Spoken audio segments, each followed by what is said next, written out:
What may...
Now is there me?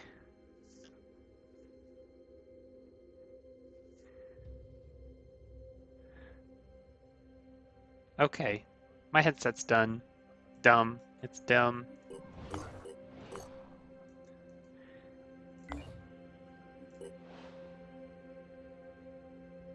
Alright, so we're gonna skip... Oh! Someone's under attack by the Pure. Of course they are. That's gonna take me too long to get there, I think. Let's try. How long have I been talking? Been on for... How many minutes? 4 minutes. I had the warm-up screen up for 3, so like 2.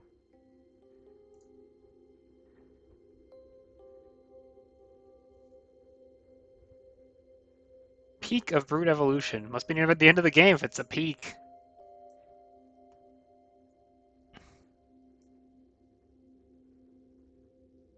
Piercing sniper that is his rifle weapon of choice, allows to kill any opponent. Never approach alone.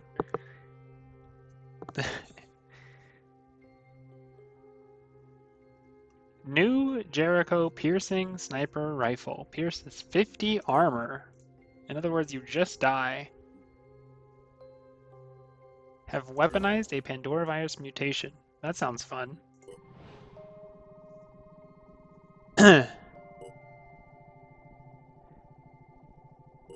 Oh, they're not gonna make it. Oh, I barely didn't make it. Ripperoni. That's okay. It brings me here for launch codes, which I think is a diplomacy mission. It's a diplomacy mission. I want to get somebody over 75. I want to know what that does. How's the scan going? It's barely going. By the time it reaches like... It's gonna have to go like 40% of its range before we get anything on Antarctica, so I hope that does what I hope it does.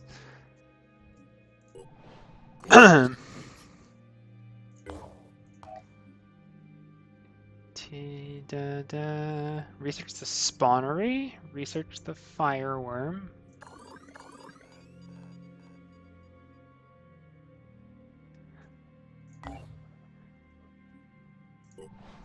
The disciples of Anu Haven is under attack.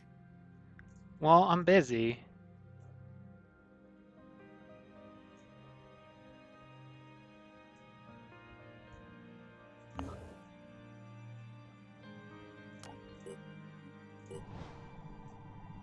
Research complete.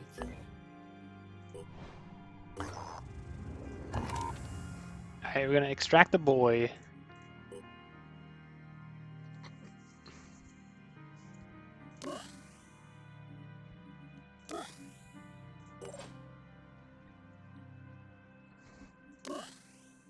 Oh, wait.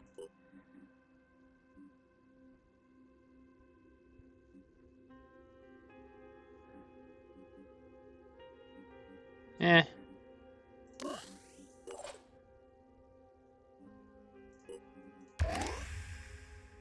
Carrying turret.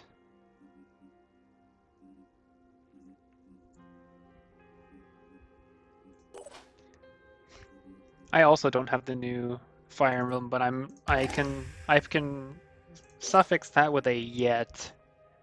Uh, I still think it's probably going to happen, and it's just a matter of there's not a lot of utility in me trying right now.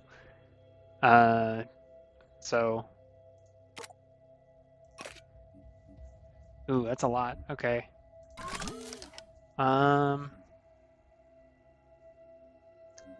They're also an assault. I could use a different gun if I don't want to use a heavy gun.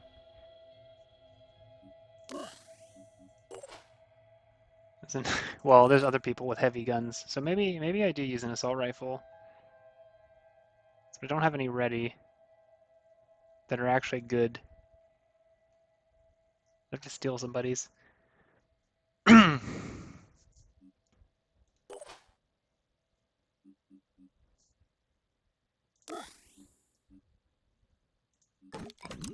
Somebody burned a medikit recently, but I don't feel like I have a gap here. Could stun people.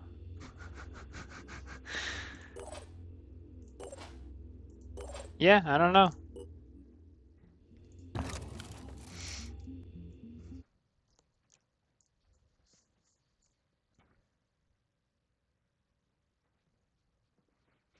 Boop, boop, boop, boop, boom.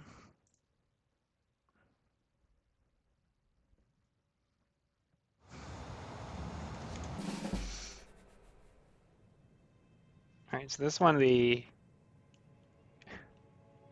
there's Orion. That means once SPL's back, I'm ready to drop some knowledge I got. It's just evac?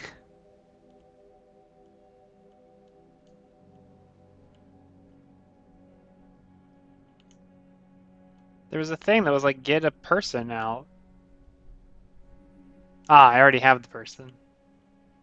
Well, now I want there to be a rescue mechanic. Pick him up. Jump him over there. I'm here.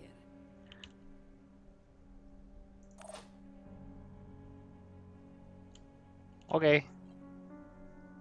Oh, nice. Yeah, so I learned a thing about this game.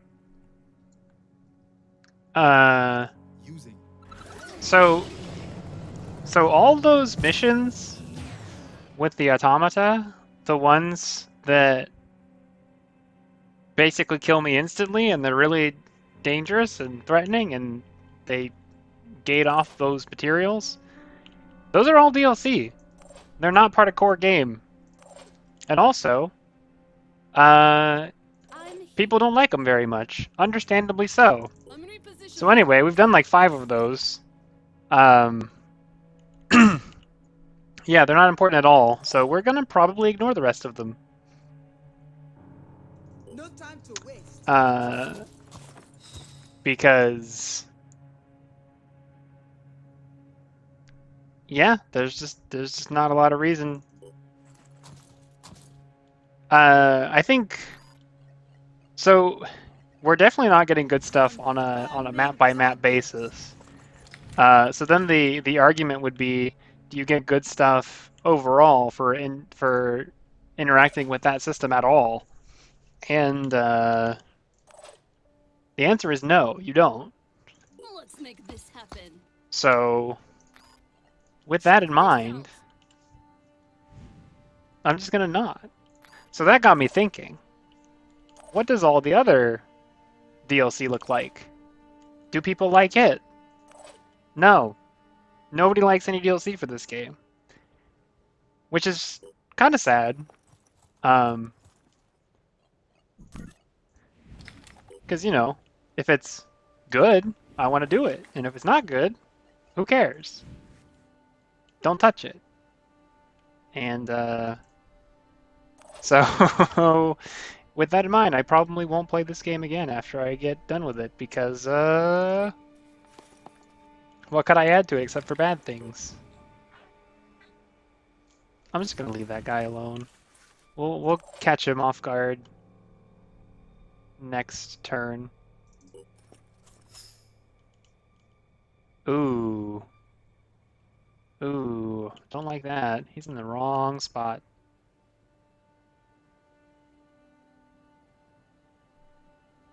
And I have sight lines. That means they also have sight lines. Annoying. Find high cover. Where's high cover? None here.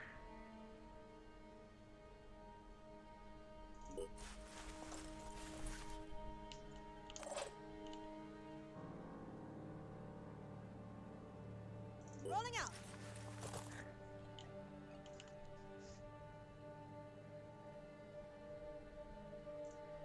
Area covered. So yeah, This is going to make all the difference. oh, I can hit him there. I have to assume that the sniper has seen me.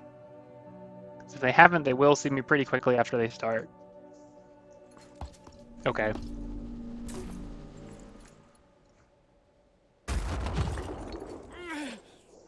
And he fell through the floor.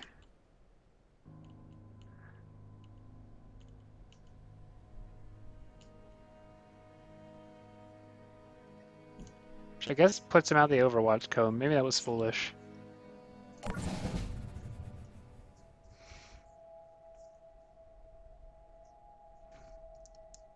Direct action.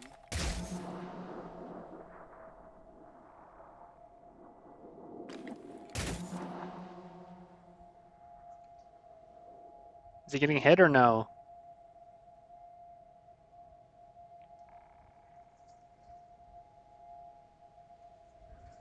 Also, did it break his legs?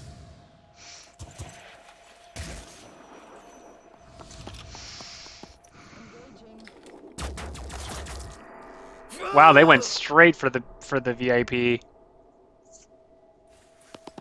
Oh, that's a different guy. Dang, fam.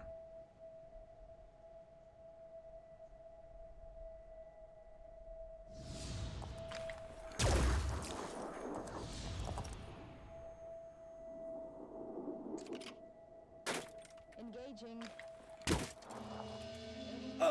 The VIP's gonna die. He's just dead. Devising strategy.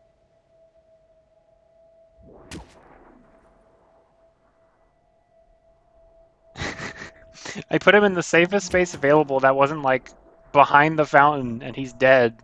Turn 1. Activating scanners. There's so many guys. What the heck?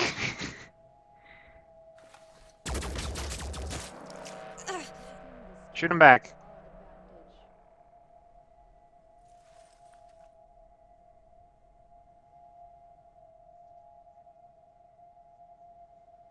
Show me 1 HP in a dream. LOL.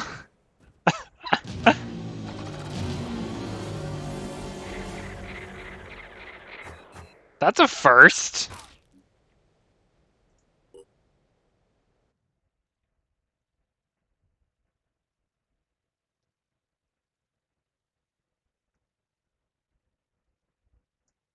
So is my relationship go down with them?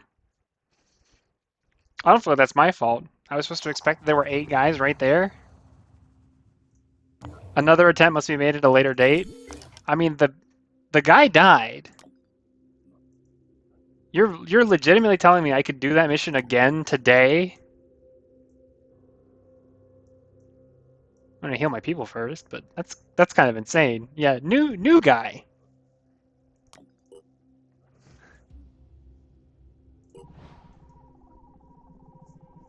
Ascension Haven is under attack.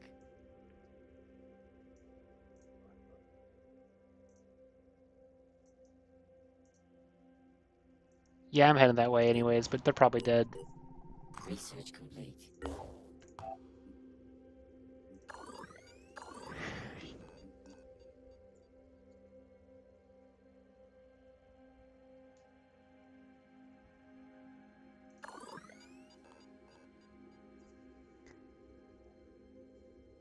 Pandoran, destroy a Pandoran citadel. That might happen.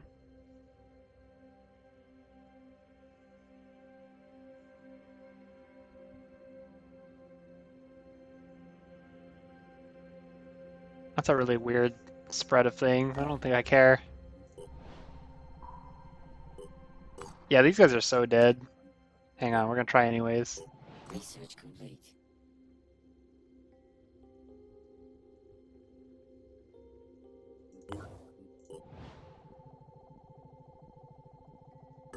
Oh, I can barely make it.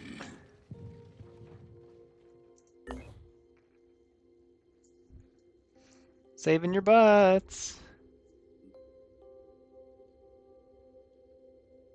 Oh, this is the other one. Never mind.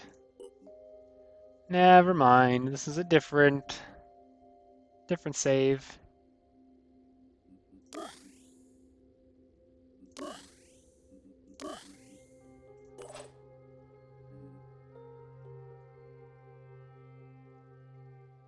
It's for the shotgun.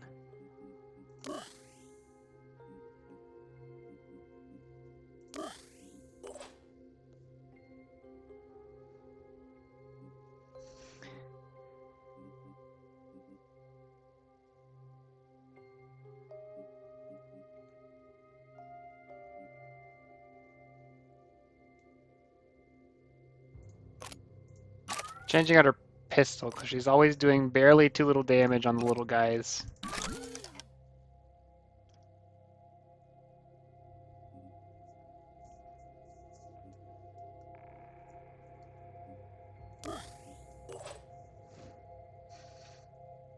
And the support, Billy Joe.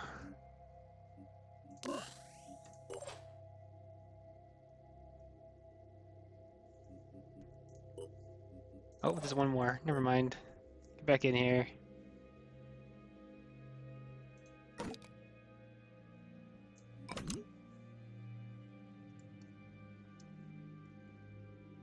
Change this man's name to Lavos Valentine.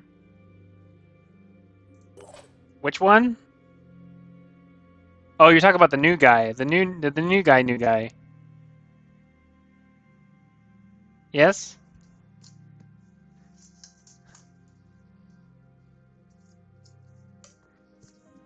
Okay, one sec. Gotta go find him. We'll reach the Protean Mutane Refinery in 18 hours. I'm glad I have that kind of... Okay, so we're gonna recruit him. We're gonna stick him at this base. We could stick him at the Antarctic base, which would be hilarious. Hey, Billy Joe, how about a Joey Bill? Oh, I see. You're barely changing his name. Got it. Okay.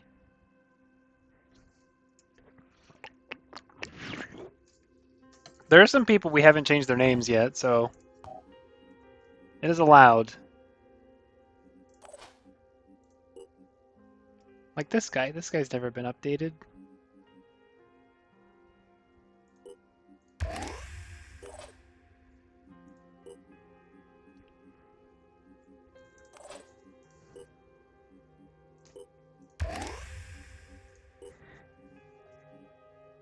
You got a preference for who ends up as Joey Bill?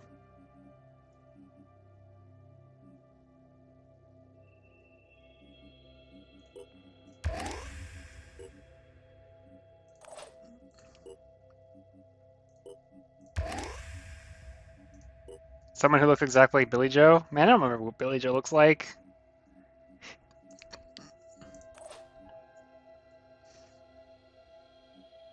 Take the helmet off.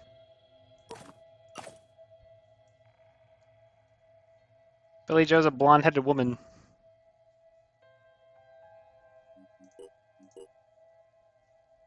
Where did the thing go?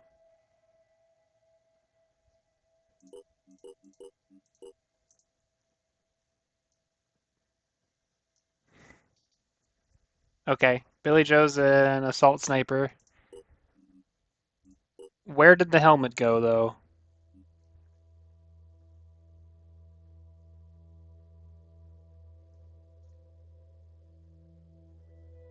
What the heck?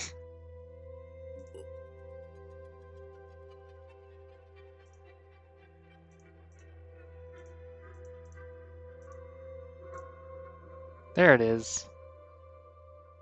priestly head mutation. That doesn't count for some reason.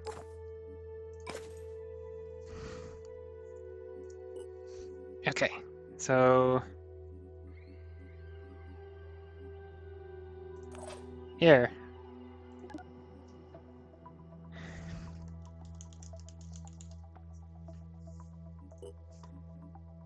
Okay, and then newbie, who doesn't have any gear because we don't have gear for him. Lavos Valentine.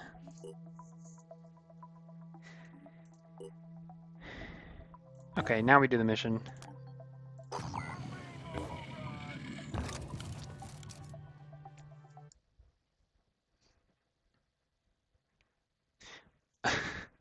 Alternate ending, Phoenix Point, where you give up on beating the crabs, you just summon Lavos and let him eat the world.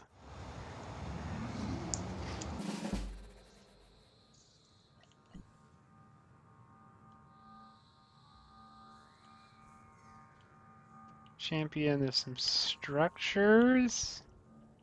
What kind of camp is this?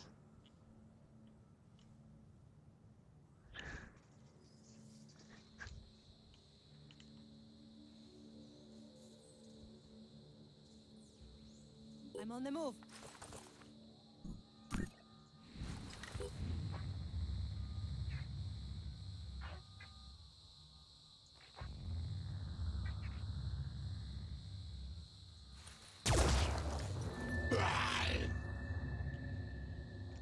I'm prepared.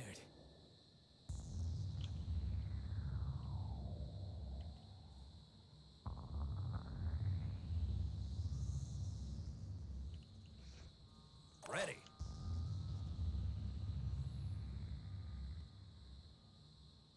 Already there.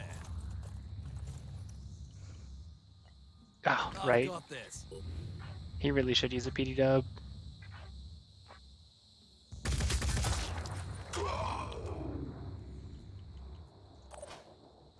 Still haven't learned my lesson.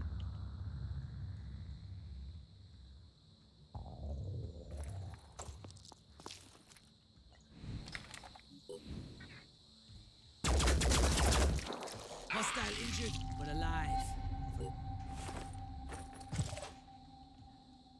Is he really alive?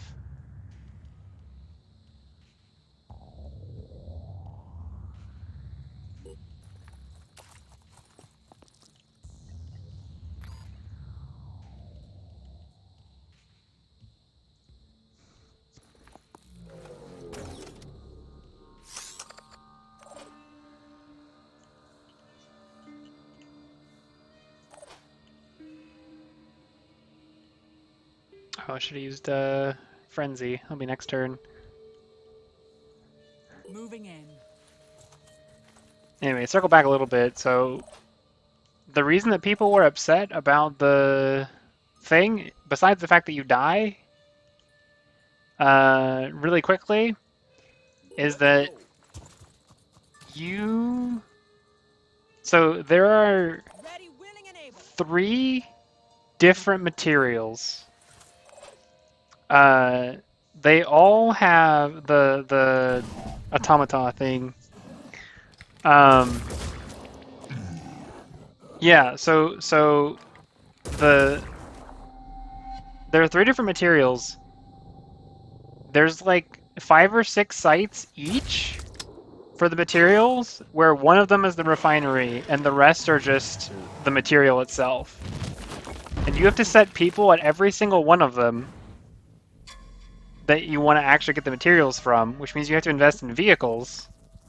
And then by the same token, every single instance of that resource is useless until you get the refinery. And so many people say that they tried and then they would get one refinery the entire run after spending tons of resources and killing people on it. So then you get like one type of special gear. So it's kind of boring. And, you know, low low payout per effort. So why bother?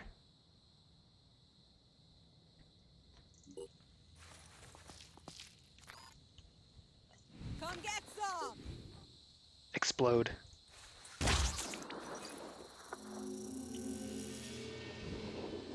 So anyway, I was looking at other DLCs, I'm prepared.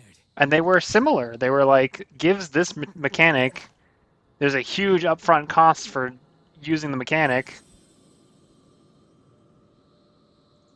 and then the thing that you get is not sufficiently awesome. So I don't need things to have super big payouts, but I do prefer them to be incremental. I don't want to get all the way to the end of something and then suddenly get a really awesome thing. I want to be constantly getting little good things and then get like a super awesome thing after I've done the end of the quest line. Like, trickle out my rewards, man. So anyway, I'm on not the my way. speed. I got the ones that I have without realizing because they came as a package deal during a sale. I'm prepared. And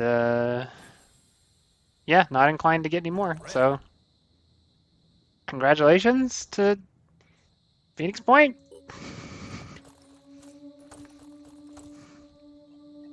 Eyes peeled. Perfect shot.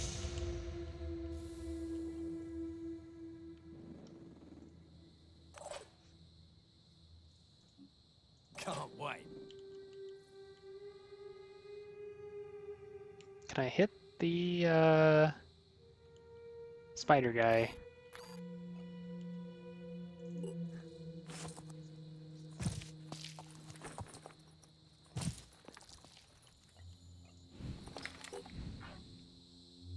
There's a chance. That's okay. Don't shoot again.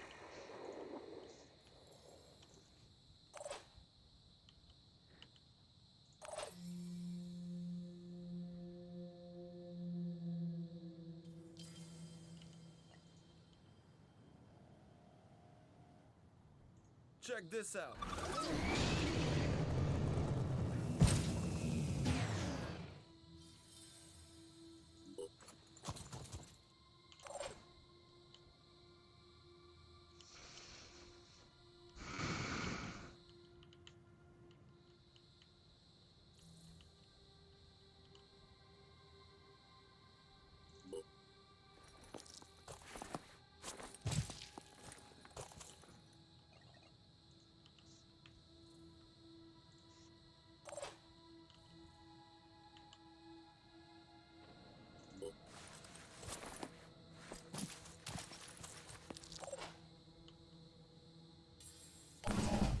For Anu.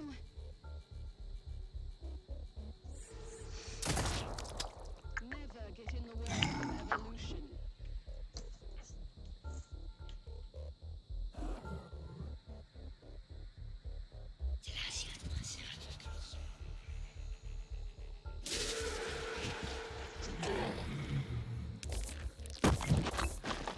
Buddy's losing will points over there. Gonna panic soon. Resisted. Resisted a poison worm falling on. Okay, well, now I know where Mist Guy is.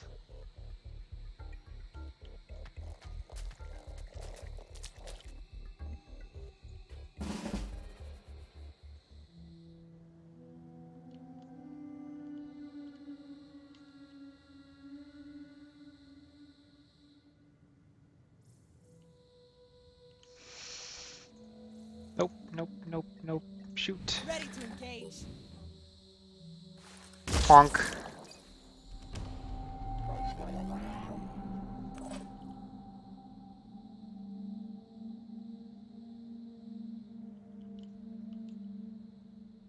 This guy will panic this turn. I'm okay with that. Just give the word. It's gonna hit cover. I don't want it to hit cover. I don't think he has a gun. He does not. I can't just shoot him. That's allowed.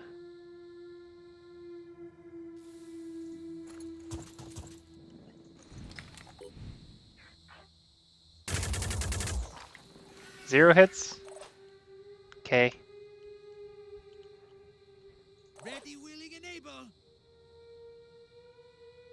I'm on the move.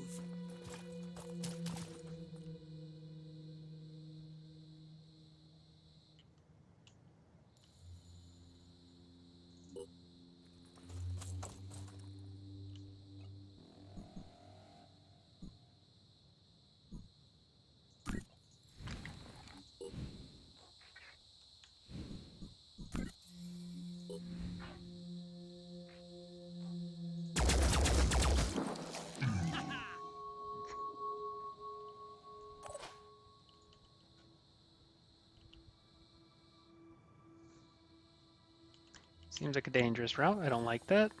Let's do this.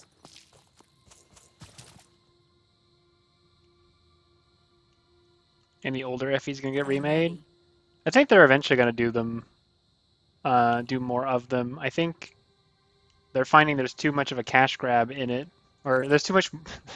That's an unfair way of putting it. I think they're finding there's too much money to be made in it to pass it up.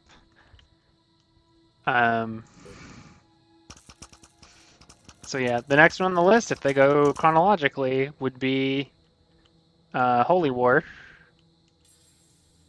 Holy War has never been localized, which is means that it would have a fresh audience overseas if you're talking about the most casual fans.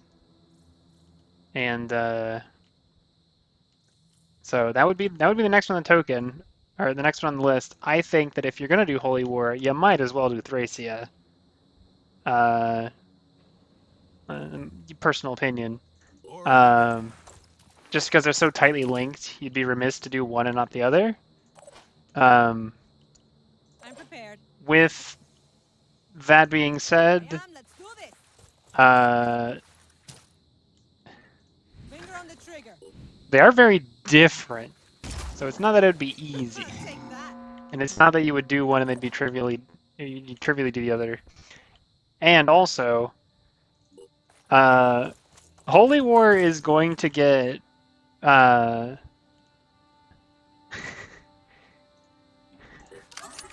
yeah, so Holy War already has a Nintendo Switch Online port. So it is available in Japan.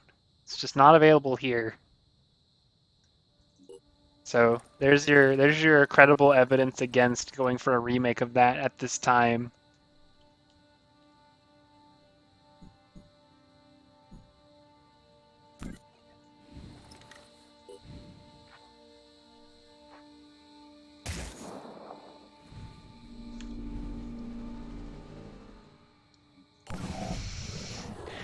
So anyway, then if you go with if you say, no, you don't want to do the one that hasn't been localized because you don't want to do the localization effort, then what's the next one on your docket?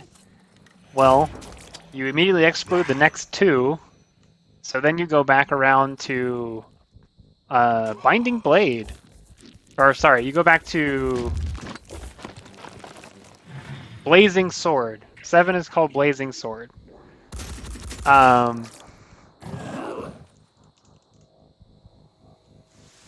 So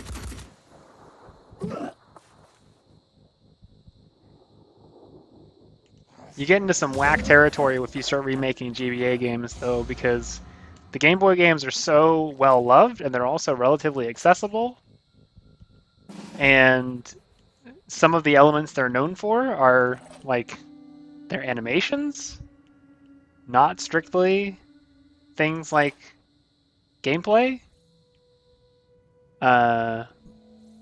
So you got a lot of room for messing things up.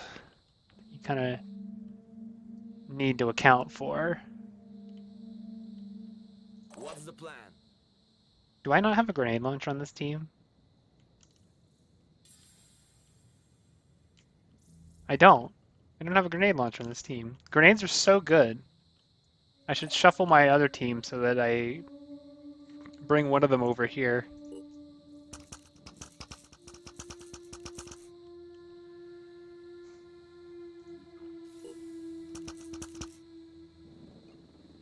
Dang.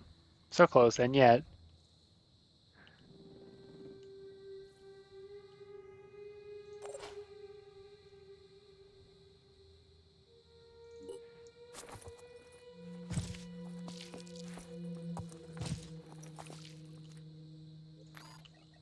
Check this out. Yeah, I'm not saying you can't redo Blazing Sword. I would be happy with redoing Blazing Sword. Yeah, there's some stuff. There's some stuff you could do to it that would just strictly improve it. Like, there are bugs. So, okay. Most people don't care about this because most people don't do ranked runs. But there's ranked runs in Blazing Sword. And they're bad. And they're not bad for any one particular reason. Like, the game is pretty satisfying to, like, trend towards as optimal as you can. It's pretty well structured for that. The reason it's bad is because there are bugs in how it's set up. Let's do this. So then it's, you cannot do, like, if you do a mission, you just get strictly penalized for it, which means you actually have to do better than what the game says you have to do in the missions that are not bugged, so that you account for the missions that are bugged. This is very dumb. Come get some. So you could just fix that system, and you've covered some of it, and that would be fine.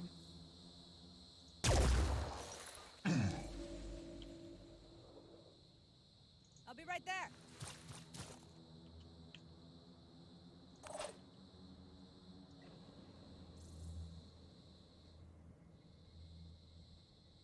Ready to go to work. On the move. Just give the word.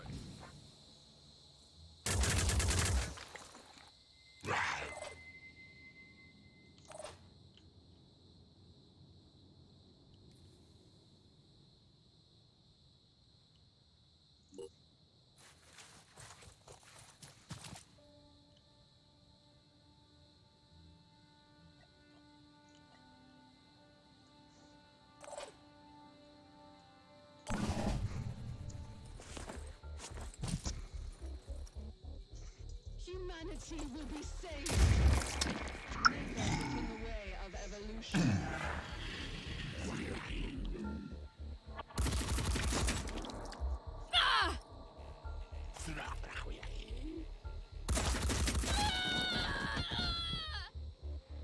Yeah, I think that would be essential. I think if you're remaking Blazing Sword, let's see, you do two things which are strictly upgrades. You fix the ranking system so that the people who care about ranking systems can do them and they're not busted. And then on the other side, like, I don't know, make Lynn's over tutorializing kind of opt in, right? Don't make everybody go through the, like, and here's how you use potion.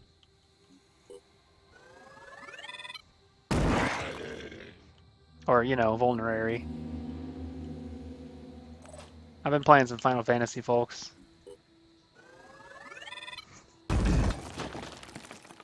My not Phoenix Point games right now are, I recently replayed Final Fantasy 1. That game is okay.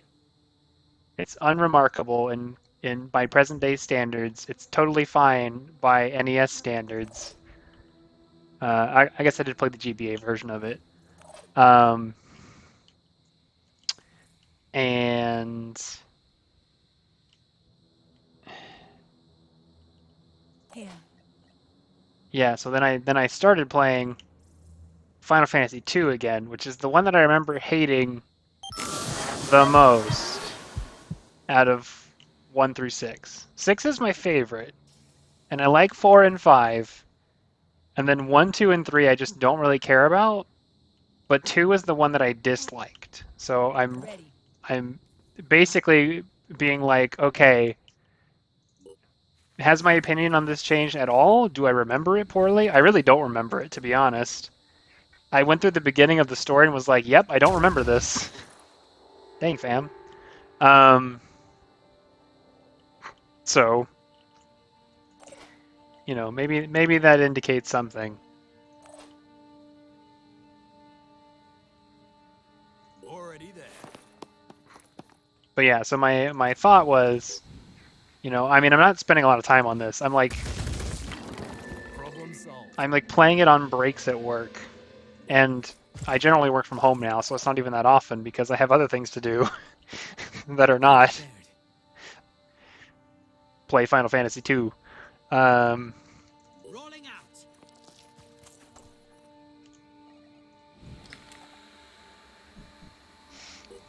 Honestly, Final Fantasy I's biggest sin is just that it's actually harder to navigate than you would anticipate. Because the locations open up Let's show 'em what we can a do. lot quicker than you realize.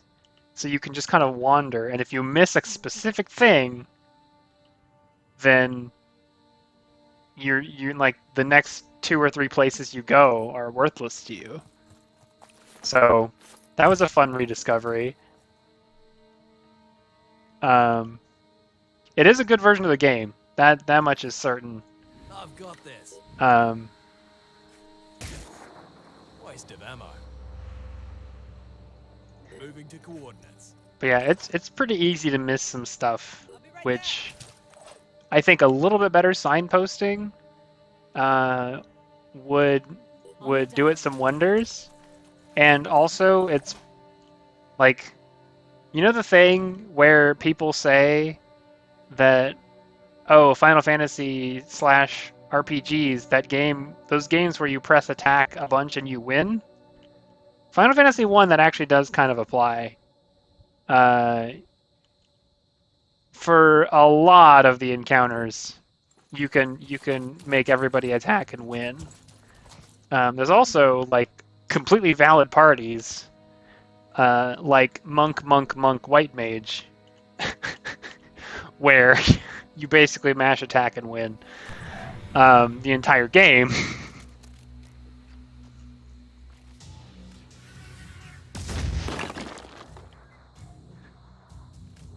Yeah, I think the line you have to walk in RPGs, which is very important for your game feel, is that Ready. you need to try. You might not succeed, but you need to try to balance the, like, you know, there should be a point where certain kinds of fights are low Lining up a effort, shot. which should always be low time, but should also frequently be low resources. And many times you don't get both. There's a notable counterexample to that, which I played but never finished, and I intend to go back to it eventually. But Etrian Odyssey is a dungeon crawler RPG. And so in a dungeon crawler, like, it is the point to slowly bleed resources until you're forced to leave. As you get better, as you get Let's do this. stronger, like, your forays will be longer, but they're not going to be, you know, Comes the Phoenix. infinite duration. They have to stop at some point. And so there, your trash mobs should bleed your resources, but they should not necessarily require a lot of time or effort. There he is. Ready to Okay, I'm engage. learning stuff about this chameleon thing, and silly Goofy. I don't wanna make a whole new ammo clip just because I shot one guy with a frickin' shotgun at the end. Resource is too precious. Did any of my guys even get shot? No, we were just chilling.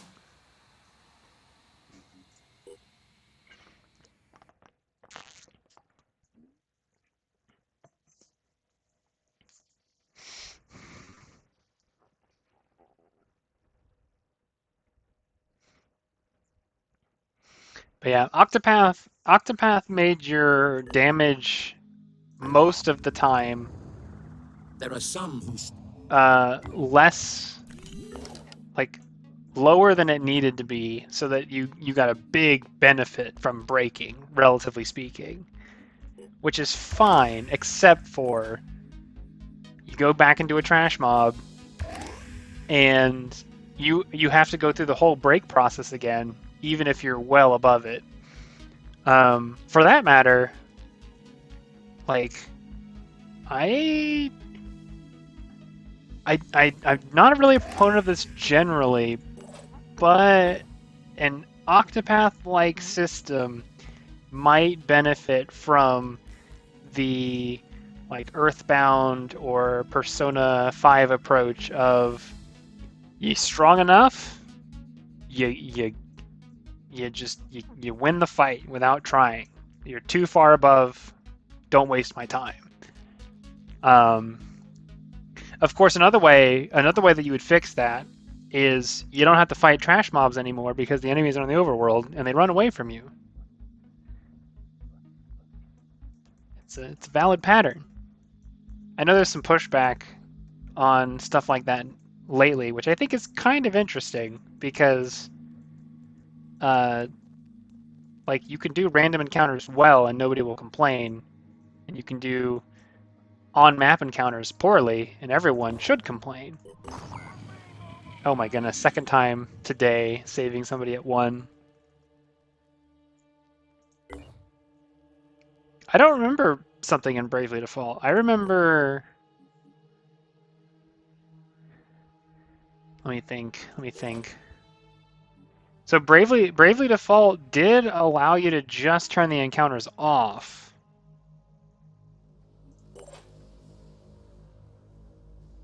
I don't like scaling enemies. I encountered that in the stinking Final Fantasy VIII, and I hated it. And it's probably the reason I'm never going to go back to Final Fantasy VIII, even though I didn't finish it. I know some people who really like its story, and I mean, okay, I know how it works now, but the fact that like it is actually advantageous in Final Fantasy VIII to start a fight, draw from the enemy, and then run from the fight because your more beneficial scaling comes from junctioning than leveling is incredibly lame. I guess for that matter, like, I'm not a speedrunner of RPGs, but you know, you eventually get those skills that let you turn your items into spells, and you can junction those as well, which is actually preferred compared to drawing, except for specific enemies. I'm here. So I bet that there is. I bet the optimal solution is like, Here I come. because you have that salary mechanic where it ticks up based on your rating. So you probably just use the salary mechanic to keep your money up to buy items that you turn into spells for all your stats, and then you just forget fighting for the rest of the game. But that also sounds really lame.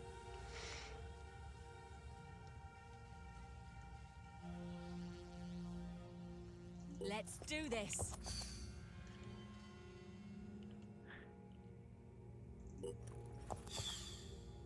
The junction mechanic is like if you you added like not toggleable, but like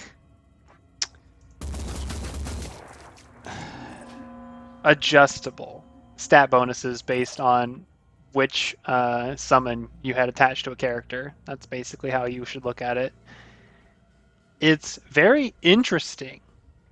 I would probably like it in a game that didn't have enemy scaling based on your level, because it just like I want it to be a part of my curve, but I don't want it to be the only meaningful part of my curve, which is the part that bothers me.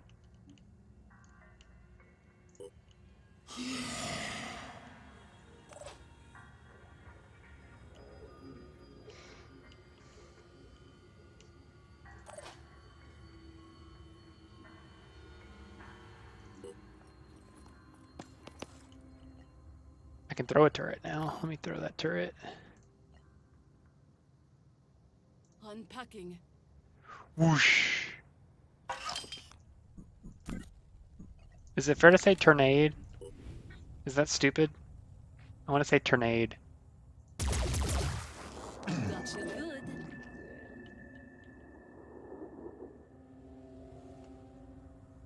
It's a trick question. It doesn't matter if it's stupid. I'm saying it anyways. Heading out. Ready to fire.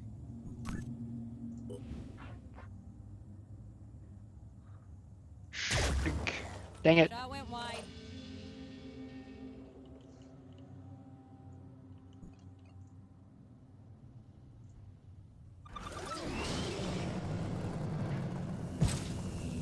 Any games you like that have terrible mechanics? Man. That would be hard to answer because I am definitely the gameplay first type.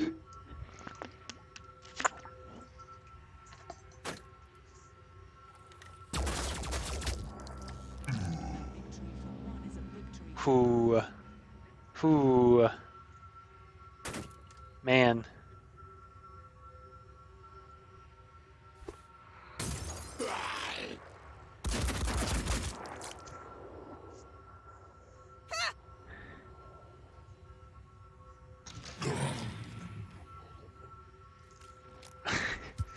This almost makes me want to like crawl my library and see what it is that I've played not too long ago that I have relatively strong opinions about their systems. Because the first thing that came to mind is Ni no Kuni 2. But Ni no Kuni 2 is just like, it's a bunch of systems together in one game, and they mostly kind of work, but none of them work well enough to cover for their own weaknesses. And that's not really what you're going for here.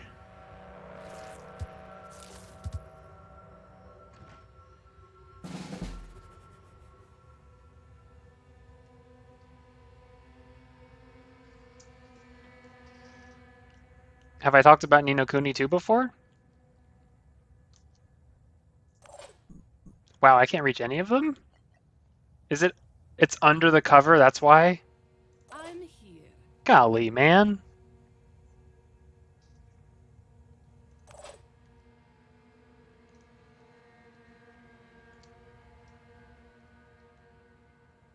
The game you can't remember? Have I talked about it before? I was making a more general statement. I can't remember the last game I played that made me go, oh,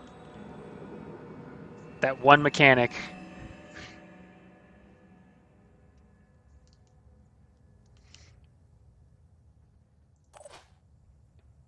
Let's go.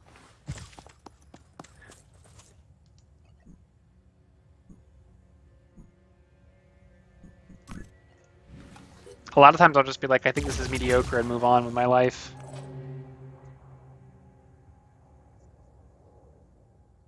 my recently played list doesn't go back far enough unless I'm on the computer, and I don't want to do it on the computer right now. I'm playing a game. Yeah, it's one of those things. It's like how there's the parallel question of like Battle System of Last Remnant. Oof.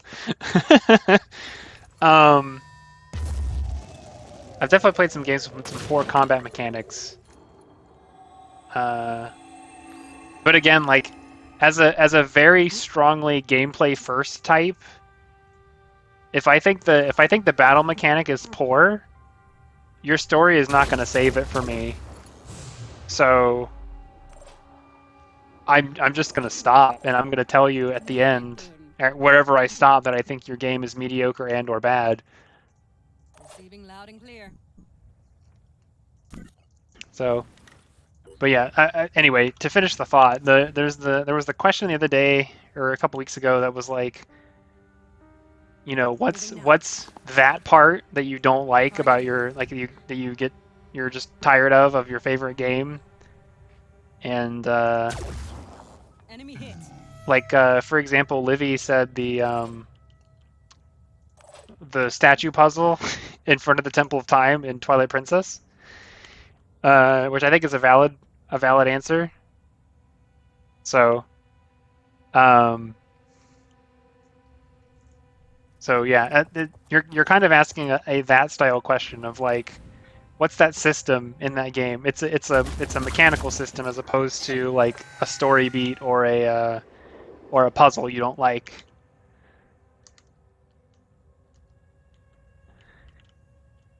So similar ideas, slightly different.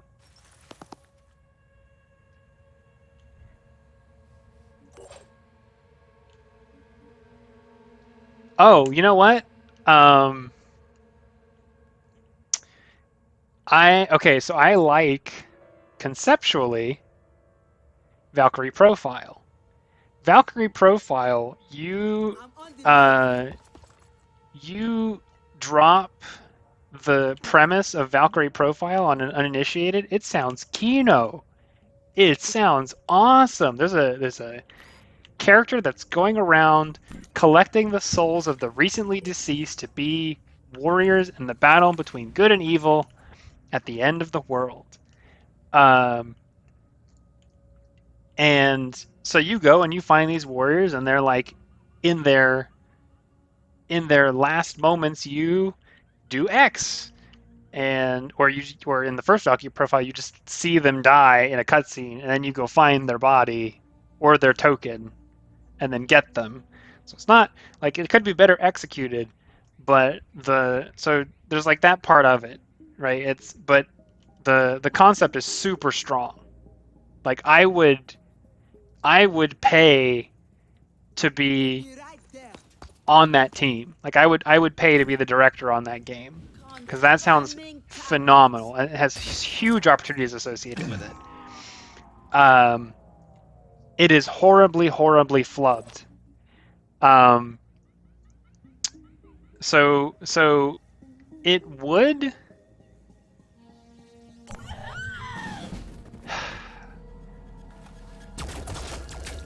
So what's the bigger disappointment? Is it the exploration or is it the combat? I feel like it's the combat, because it's a Tri-Ace game, and every Tri-Ace game I've played has a horrible flaw, which is that the difficulty curve is all over the place, and the actual length of the game that is supported by the ideas they had is like half. It's somewhere between a third and half of how long the game actually is. Because I stopped playing the first Valkyrie Profile, which is called Valkyrie Profile Lenneth, because it ran out of steam in execution, and I was just bored. I got to a certain point and there was nothing new happening, and I was just bored. And then I got to the second one and I had the same problem. I got so far, and I was doing like they have pretty inventive and interesting, although finicky, platforming and exploration. In Lenneth, you make ice crystals, or rather, you have like a little light spark that you toss at things, and so if it hits a wall or the floor, then you make like a crystal platform, and you can make it larger, and you can like prop it up in a certain way so that Comms online. I know how to do this. so you can make platforms, you can explode them and launch yourself the opposite direction. Like, it's actually pretty neat. And the one in the second game, Silmeria, Fire. you have a more limited system, but you can put enemies in crystals, and then you can swap places with between yourself and the crystal, which leads to some really neat platforming. Not sarcastic in the slightest. It's pretty cool. But yeah, you go through the dungeons, and you realize that you just have to keep fighting and keep fighting, and it takes a lot more effort than you think it should. Because in Lenneth, if you've played Indivisible, Indivisible gives you a party of 4, where one party member is fixed, and you can rotate the other slots, and then everybody has a button, and you can press directions in addition to a character's button, and they do different combos, and that's pretty fun. It's designed in such a way that you can experiment a bit with your combos. It does take a while to ramp up, but I enjoyed that part of it. So Lenneth has that. So if you don't like it in Indivisible, don't try Lenneth. You're not going to like it. It's the same idea. But Lenneth has that, but then it just doesn't have anything to it. Like, it's very shallow in the end. There's a whole like sub community of people that seem to think that if you get good, you don't have anything to complain about anymore, and I so disagree. I'm on the move. Because I think that what you realize is that actually the skill ceiling is pretty low. And if you have a low skill ceiling, you shouldn't make me do it very much, because I'm going to get bored. And I got bored.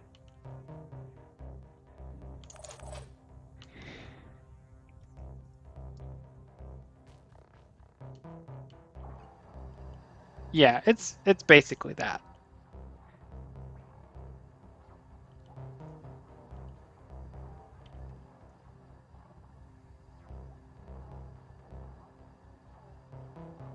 I know how to do this.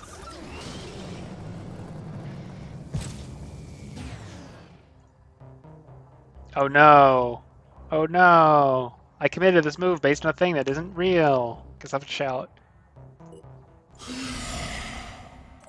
Okay, you know what? Gotcha. That is the thing. That is the thing that is preventing Xenoblade 2 from being truly excellent.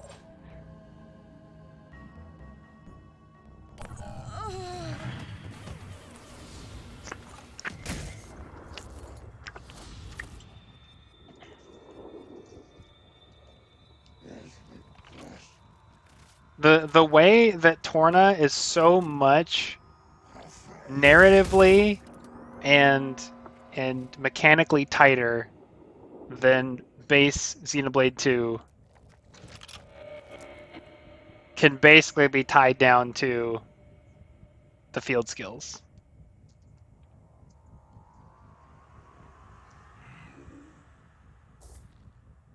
Yeah, I could say. Okay, so I guess for that matter, I can reference a different parkour game.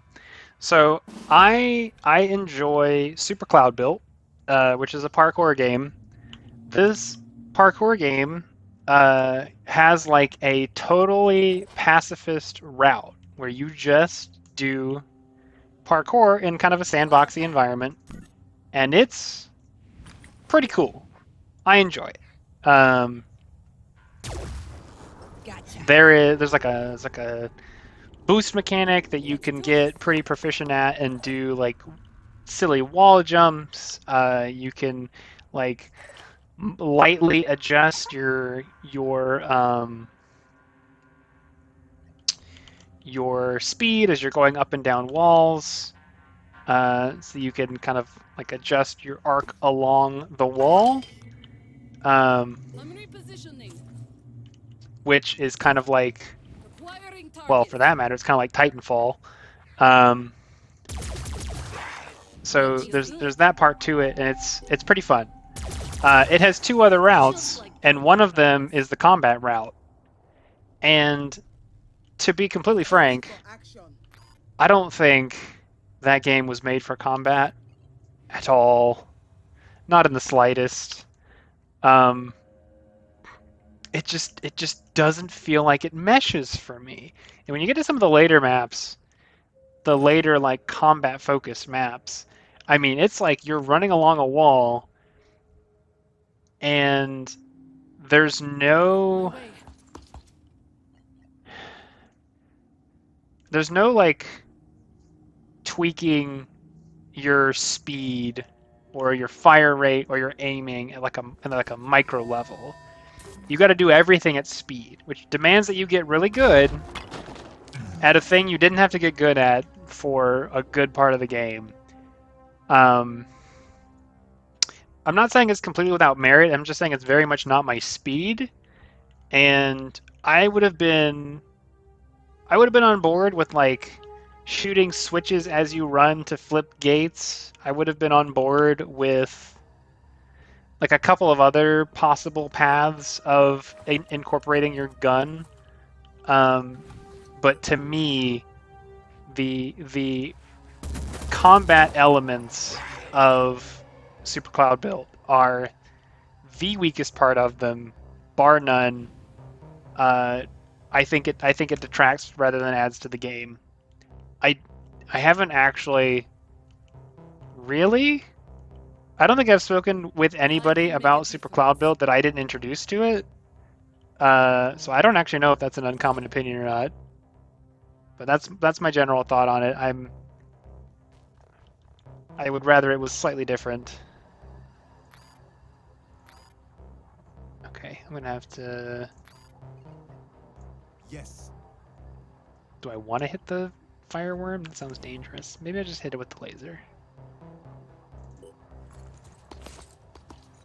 But yeah, Prince of Persia is kind of the same way. I think Prince of Persia 1 doesn't have great combat, but also doesn't seem to emphasize it. I think Prince of Persia 2 has the worst balance of combat to platforming because it's increasing the emphasis on the combat, which is a bit better, but not excellent. I'm just gonna shoot. I'm gonna hope it works. It won't let me shoot. Whack. And then the third one makes the combat a little bit better again, and then at the same time, just kind of improves like the entire package of the thing. So it doesn't actually rely like the quality difference is not that they improved the combat; it's that they refined a bunch of things, and they also made a pretty good narrative conclusion to the whole thing. So it's satisfying from multiple perspectives, which is also nice.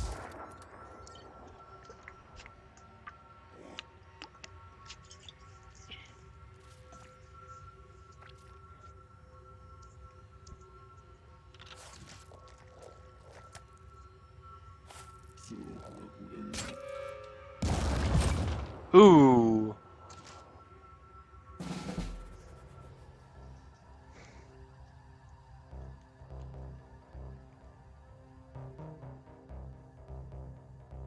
Change them at any time, but at any time your playstyle is pretty restricted within the confines of the blood codes because they also totally alter your stats.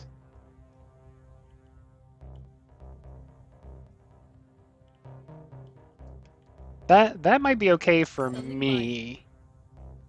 as long as they're implemented well. I don't know. One of the things I really like, because I am one of the weirdos that likes Final Fantasy 13 and its sequels.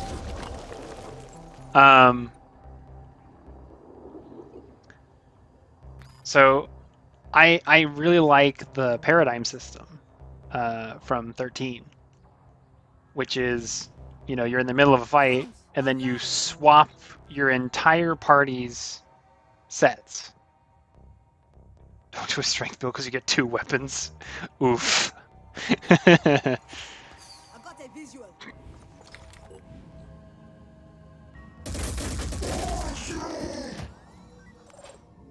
Vampire, anime, Dark Souls. Those are some words that sure mean something when they're together.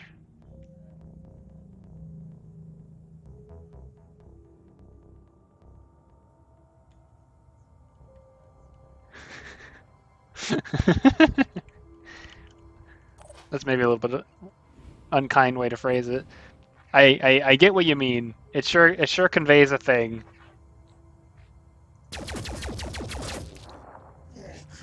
It's also probably the best first approximation you could make, considering that if I have no context, you got to find something that means something to me. It's in the universe. It's in some universe somewhere.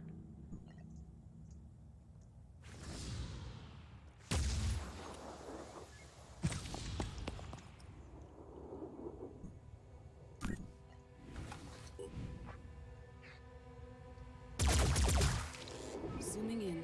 Is Code Vein the Bamco Dark Souls?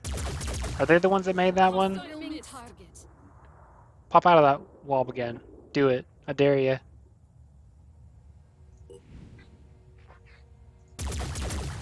Man, I'm doomed to hit that post, aren't I?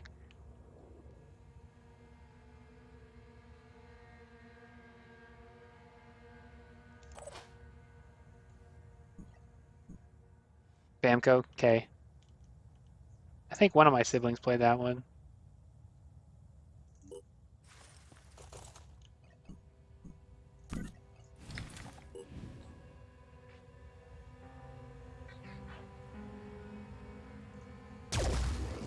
That was a kill.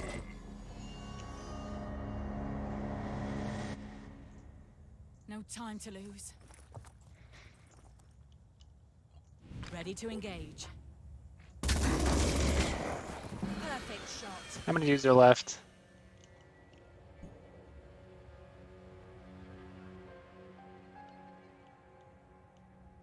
At least 2. Comms online.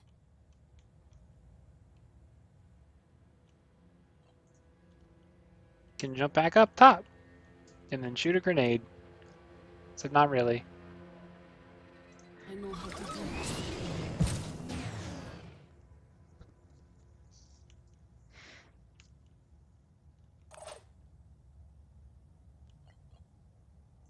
Yes.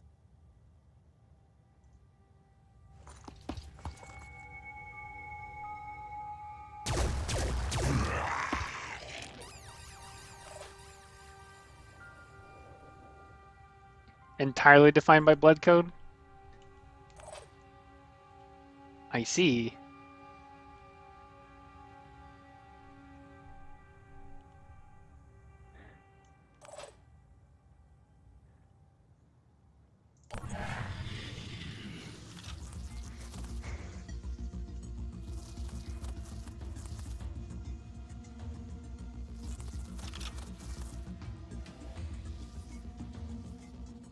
What's left? 3 fireworms and a what?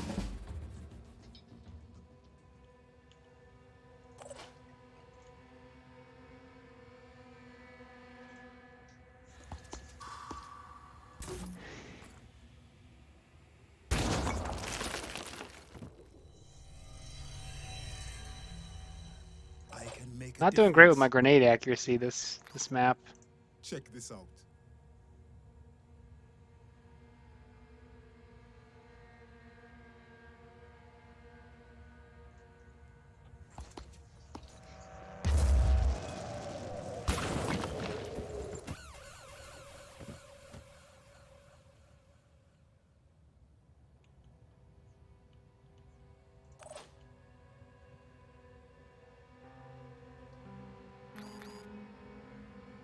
I'm on the move.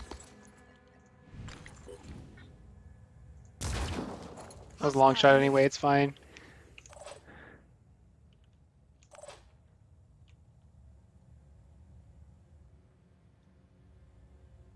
Ready?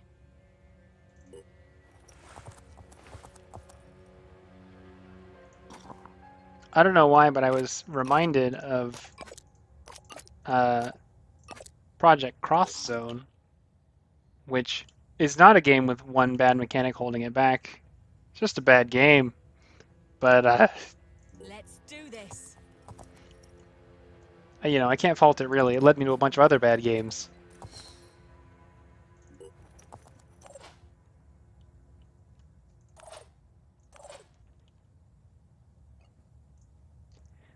I was enjoying God Eater 3, but the problem with God Eater 3 is that its gameplay loop is like a slightly different Monster Hunter, and I only kind of like Monster Hunter, and I mainly like it with friends, and so I've been playing with my siblings.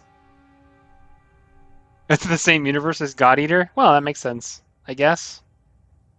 So what, you get to a certain point and you realize that the enemies are Aragami? Which actually has a hilarious English dub because everyone pronounces it differently. So then it's like, you go face the Aragami, and then somebody else will be like, I've got the Aragami. Ba-da-ba-da-ba. It's got some banging music though.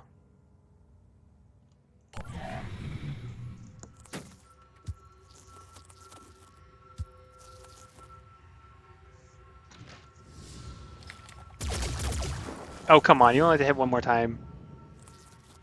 That's gonna explode. Yep. I still don't understand what Nanotack is. But whatever.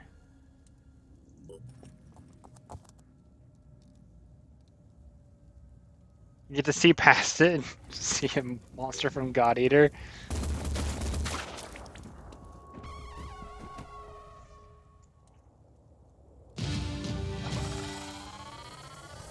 Alright. Yeah, there's like one specific wolf monster that's pretty, I don't know. I don't know if it's fair to say iconic. Both God Eater and Monster Hunter have really interesting weapons, which I appreciate about them both. Because like I used you get to choose a melee weapon and a ranged weapon for your dude, and so I chose a frickin' crescent moon thing, which just like form changes. It basically becomes a sickle in certain parts of its moveset. So I thought that was pretty dope. I got AoE attacks pretty much for free. It's reasonably fast. It's fast with good range, decent mobility skills, and I forgot what gun I was using because I was changing guns a lot. So, you know, whatevs.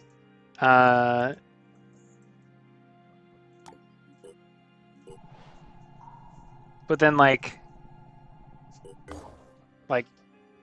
you know, Monster Hunter has like your pole vaulting spear and your weird hammers and junk. Like bow versus bow gun versus gun lance. Or like the switch axe. Those are neat. So I don't know. Part of the reason I'm still playing Monster Hunter is because I'm playing with my family, and so I get to a certain point. I'm gonna go ahead and move here so that I can protect my refinery because this was definitely gonna matter.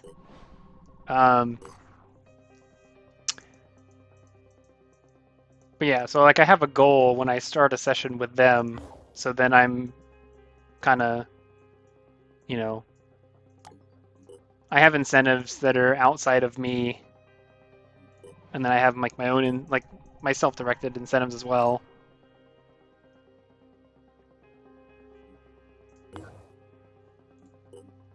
So that keeps momentum up. The momentum does not stay up, or did not stay up for God Eater. Except the concepts of God Eater are super freaking cool. Like, I forget what they call it. It's like Therianized or something. When they say God Eater, it's because your weapon has a mouth.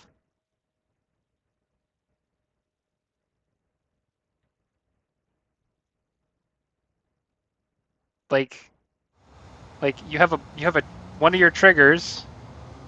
You pull the trigger and hit your attack button, and your weapon like opens up and has a mouth, and you can charge it. And then it takes a bite out of the monster, and you get properties based on which monster you bite. So one key difference is that like you can, like in Monster Hunter, you can face multiple large monsters at the same time, but it's not the intent. You know, the expectation is generally you face your one big guy, and everybody else is just kind of secondary for that mission, unless you're doing a multi-target mission, which is a thing. In God Eater, you could have many enemies in groups. You have to face all of them, and some of them are like smaller and stuff. They also spawn in waves. The small enemies spawn in waves. So there's a couple of differences here and there, but like the way your stuff progresses, where you have to get certain monster drops to make the certain weapon that's better than the previous weapon you had, and better armor, and better skill chips. Although you'll also just level skills. It also has a plot that's definitely insane, but you know, I don't hate my... Well, okay, the purpose of the plot is to give you party members, so that if you're playing by yourself, you're not actually by yourself. So I hate the God Eater 3 party members. Well, I don't hate them. I was gonna say I hate them less than I hate the handler in Monster Hunter World, but that's not even fair, because I hate the handler in Monster Hunter World, and I think the party members in God Eater 3 are fine. However, all that just to get to this, I did come to God Eater 3 coming out of... This is where it comes back to Project Cross Zone. I played Project Cross Zone. I saw two characters with weird weapons and went, dang, those are some neat characters with some neat weapons. Let me go try their game. Let me go see which game is easy, like which game in their series I can try quickly and easily. And it was the one that had neither of them in it. Apparently God Eater 1 and 2 have like protagonists. And in God Eater 3, like you're the protagonist and your party members are deuteragonists.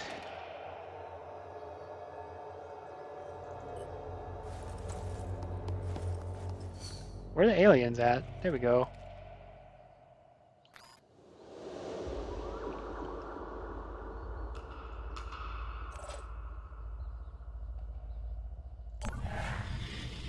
Yeah, build a protag.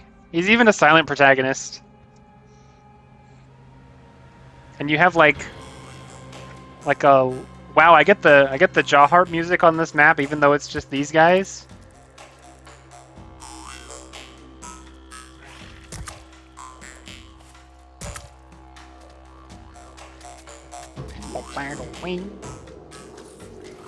But yeah, you get like a lowly mist girl. Not party member, she doesn't join you out there, at least not as far as I got. But she like gives you some kind of she denotes you, the protagonist, as special.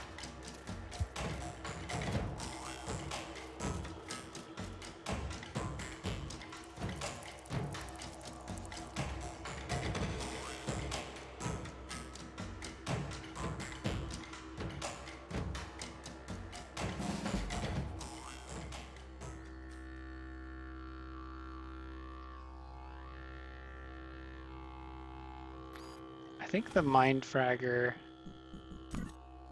is just a little bit too... Okay. Okay, so what I was thinking is, what if I used Rapid Clearance to kill all the Mind Fraggers and then keep going? Except,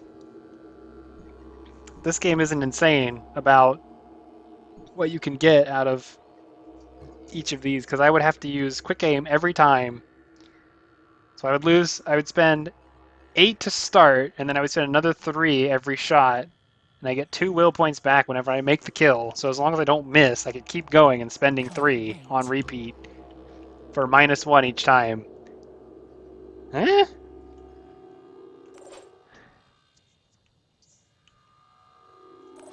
feel like I could do something better.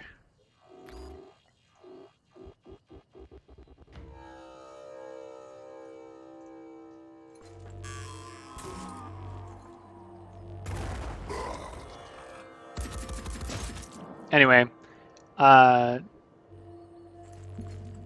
haven't touched God Eater in Ready for action. a couple of months. So I don't actually know if I would still compare it favorably for as far as I've gotten into Monster Hunter at this point.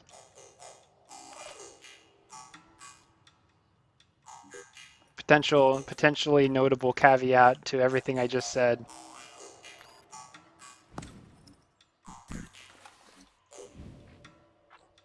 That's kind of sucky. It's at 30 bleed? Cool, leave him alone.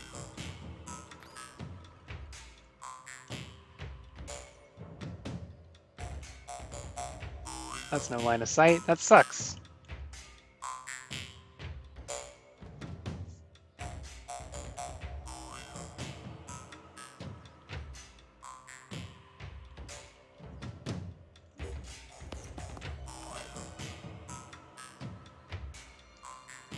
I thought the weapons were cool. Also, the startup cost for switching weapons.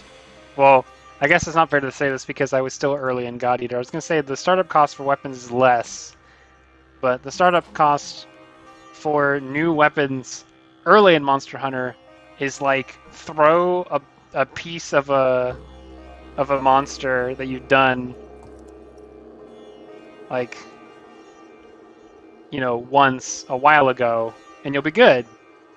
And then later, it's like, redo 3 fights from 10 hours ago. Ready to engage. They're not even remotely comparable. So, eh. Target hit. Standing by. She can't jump. There's no valid target. You cannot jump from here? That's kind of funny.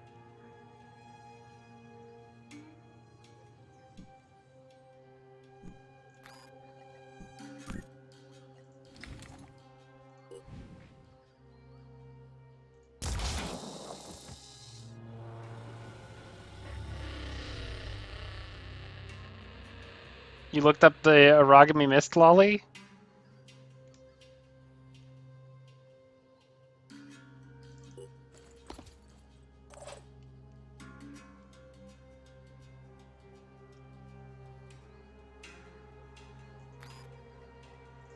This is going to make all the difference. I vaguely remember her having a dark color scheme. Just like target practice.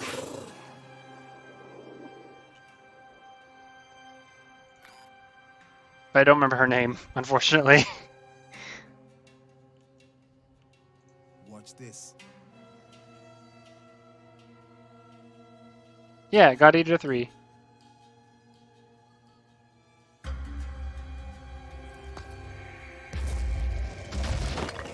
Shoot, Must be inaccurate. that could have backfired really badly.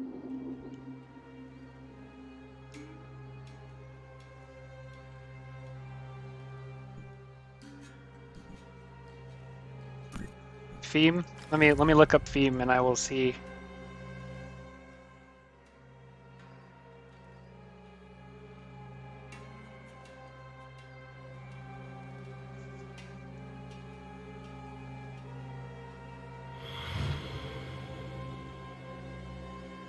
Yep, that's her.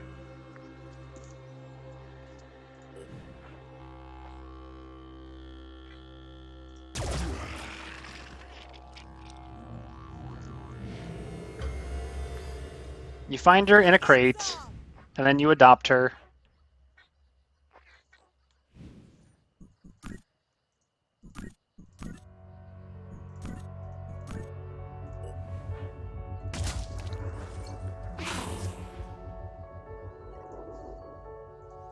Nothing's getting past me.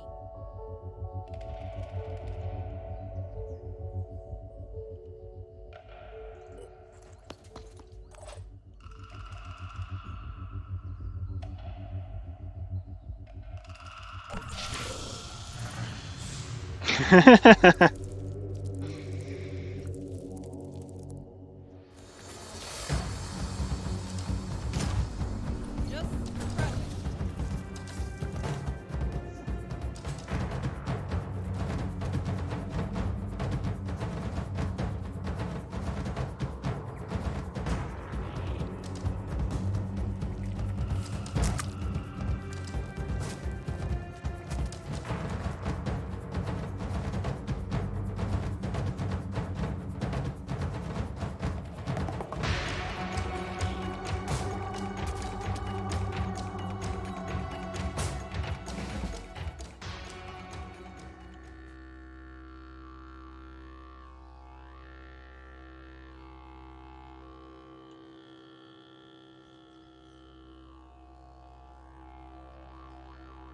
It's got 39 health and 40 bleed, and I think that means that his regeneration is gonna barely keep him alive.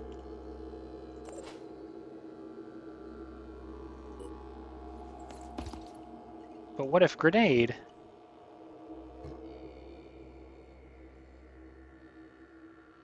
Ooh, it looks like this game does not do fractional cells.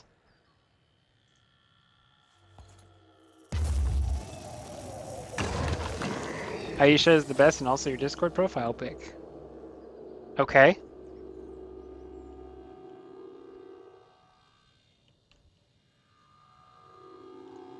I'm here. That's some context.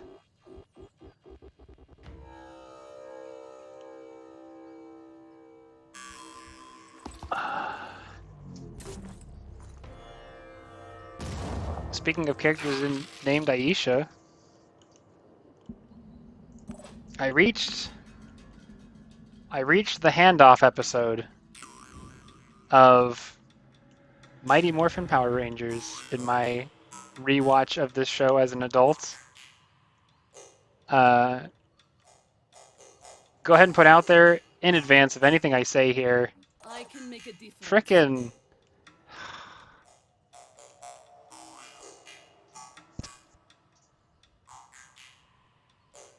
guys,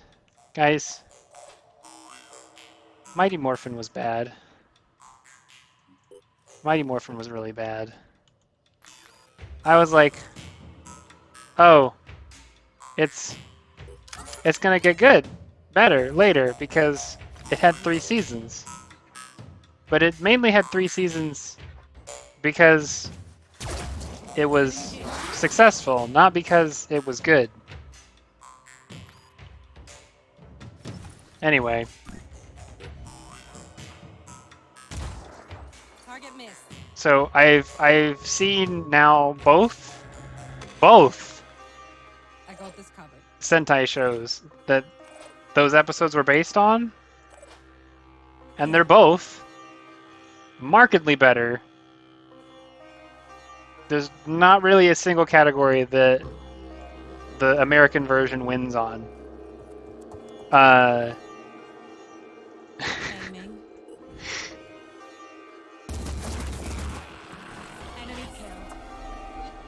they wrote a finale. They did the finale. It's very obviously a finale. And then it was too successful, and they had $ eyes, and we're like, we're going to make more episodes. And then they did. And so then you have a limp finale, and then it's replaced by an actual finale, which is even, like, it's just kind of undone entirely. And, yeah, that sure was something.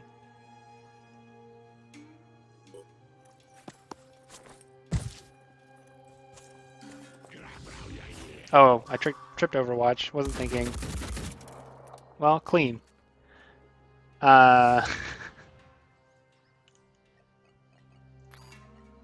Yeah, mistakes were made.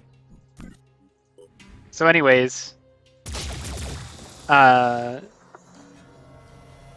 reason I mention it is because when I was a kid, I owned a DVD. I think it was actually, no, it was one, if it on one DVD. I owned a DVD, and the DVD was like top 5 fan favorite Power Ranger episodes. And like I had every reason to have this because I was a kid that was really into Power Rangers, and my siblings were very into Power Rangers, and it was just appropriate. It was good for us. But of course, like some of the seasons were before our time. Like my older cousin watched Mighty Morphin. I didn't watch Mighty Morphin. Couldn't connect the shot. So anyway, but the White Ranger episode of Mighty Morphin was number 5. Top 5. This was at the time it was like up through the Wild Force season, which was like the 10th or 11th season. So you know, everything that was up until like I was in 4th or 5th grade. And so the White Ranger episode was number 5.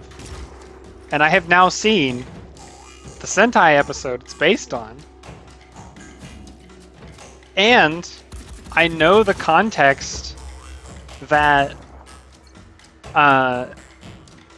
throughout all of season 2 of Mighty Morphin, there are 3 actors that are moving to unionize, and instead of there being like a Power Rangers actors union, they just get knocked off the show because there aren't not enough people join in, so that it ends up being a limp strike basically.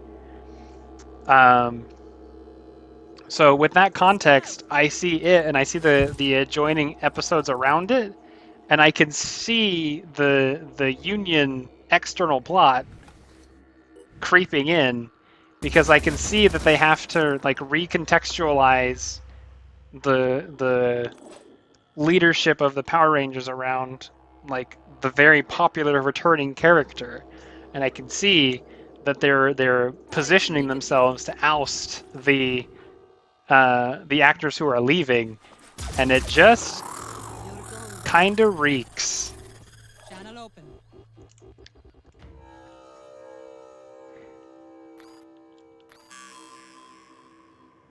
Like, one way you could think about it is, well, okay.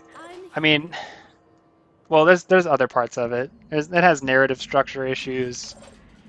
It has timing issues. It's just not good. It's just not good. Watch this. I was pretty certain it would get better when season 2 began, because I knew that later it became more of its own thing than just being a ripoff of what it's based on. And it seems it's going to be longer yet, because, I'm repositioning. well, there's still a lot of other stuff. See what happened to Kamen Rider? Okay, so a passing interest in Kamen Rider is actually what got me looking for websites I could watch Kamen Rider, and then when I saw that I could also watch Acquiring targets. Sentai and Power Rangers on it, then I went and started doing that instead because I had this idea about what I was gonna look for and what I was gonna learn from it, which has led me to manifold disappointment so far. Although the Sentai shows are pretty good. The first one I watched was Zyuranger, which is the dinosaur one that the original Mighty Morphin's based on, and that one's pretty solid. Man, in that one, the Green Ranger dies, and the Dragon Zord, which is called Dragon Caesar, mourns, and it's legitimately actually pretty heartrending to see like a Zord, like a giant mecha moping after like a thing that narratively is coming, and then it happens, like it's inevitable, so it ends up happening, and then you're just watching the characters deal with the fallout, and one of the characters that you're watching deal with it is a mecha. Unpacking. And then Die Ranger is better, except that its finale sucks. Its finale is good up until the moment, right at the end, where they're like, actually, none of the villains were real. And you're like, what do you mean? And they don't explain. And it doesn't set up like the real finale or anything else. It stops there, and you're like, oh, I see. Anyway, I gotta deal with a mind frag. All that to loop back around and say, I'm eventually gonna try Kamen Rider. When people first started talking about Kamen Rider in front of me, they were talking about I think the 2021. No, maybe earlier than that. I don't think we were in the sick times when I first had somebody pitch Kamen Rider at me. Oh, Masked Rider, the adaptation? Yeah, it probably sucks. I 100% believe that it sucks. Yeah. But yeah, I do eventually intend to get around to Kamen Rider as well. What's our plan? Basically, I went to the Sentai shows because Calls online. they were familiar to me, right? Like I had something to start from. But my understanding is that Kamen Rider is the more mature one, but also like Kamen Rider has at times multiple writers, but they're never like a team proper. It's more like individual character driven. Sometimes solo protagonists. Hope I'm not leaving myself exposed. And really intense choreography, which I am 100% down for. I really love good fight scenes, and that is one thing that I will give to Mighty Morphin.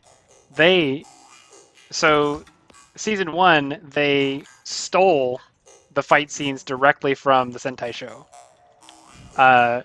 Virtually unedited, basically deceptively edited with the American stuff to make it look like it was all shot together.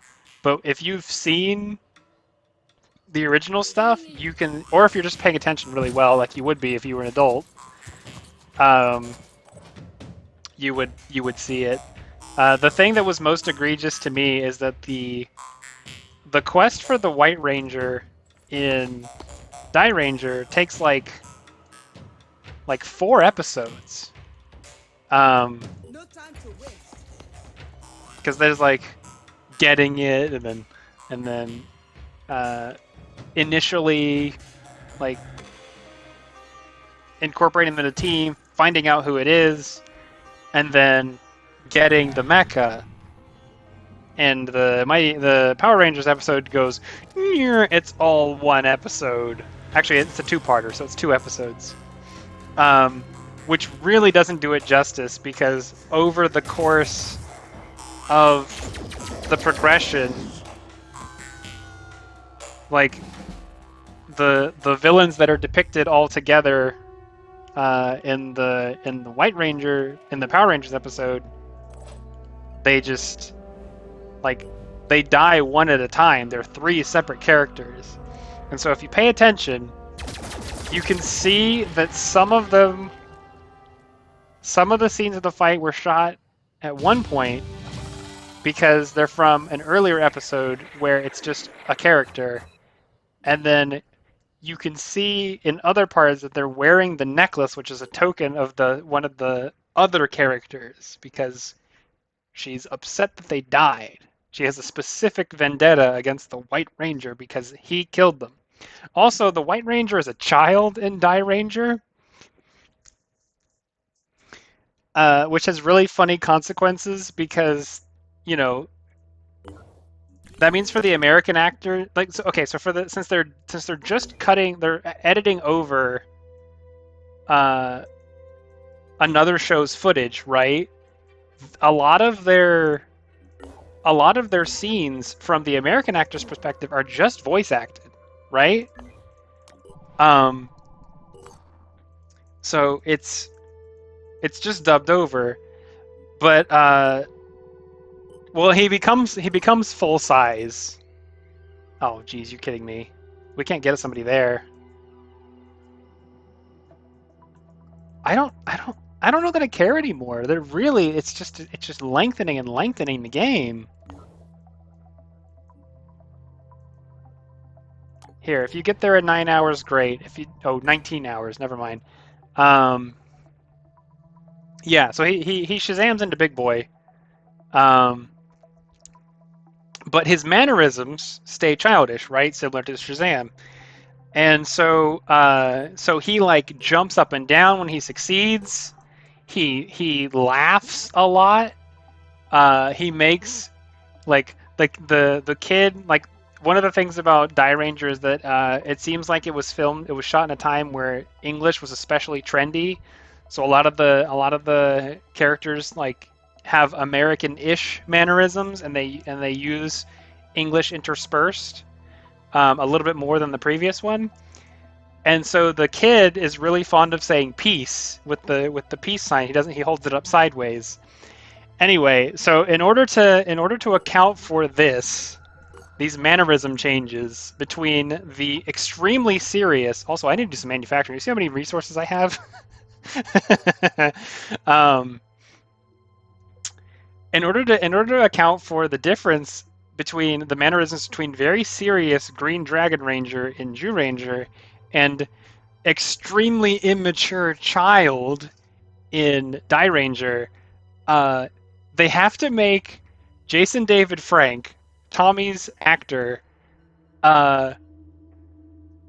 completely alter his mannerisms while in the suit in season 2, which is hilarious because all of a sudden he starts laughing a bunch during Zord battles. It's all over the place. So season 1, Tommy is extremely serious, and he's like, "Oh man, you know, such and such power now." And then in season 2, he's like, "Ha ha, take that, so and so." And he's never done that before. It's very entertaining for probably not intended reasons. But again, like, I have context now, so hits a little differently.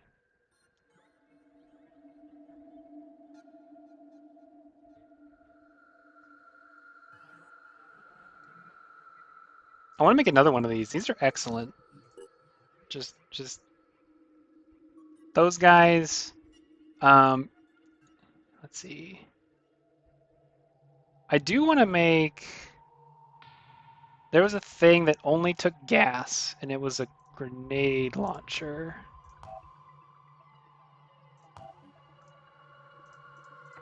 Right, it's grenade launcher. This guy.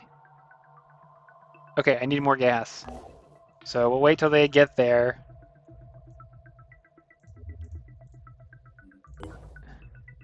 Yeah, and then we'll pick up 125, and then we'll make those.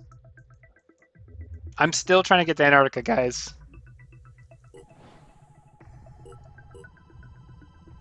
Research complete.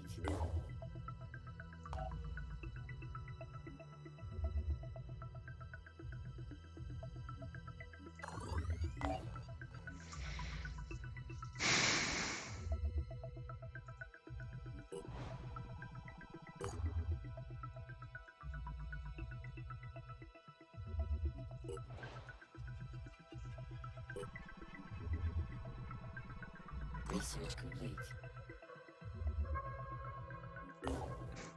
The thing is, the crabs don't have it. Not yet.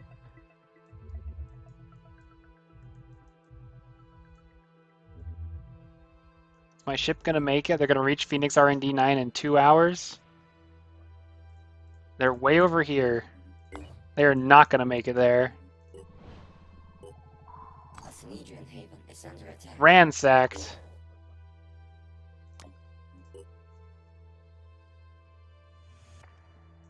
Okay.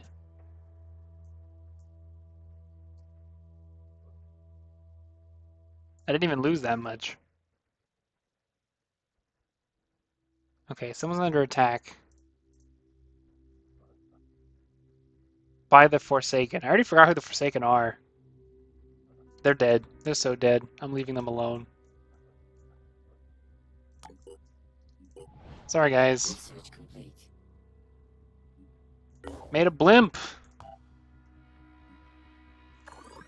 I guess I'm reverse engineering a hammer because I don't have anything else to research. Yes! Look! Look! Look! Hang on. I could do it! I could jump to here! I'll do the things on the way, but I can get to Antarctica!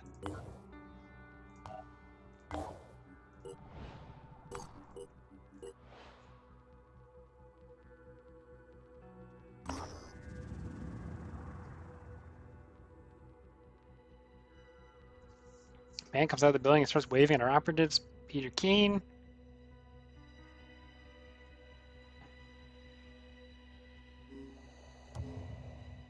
Soldiers lost 10 stamina. That's okay.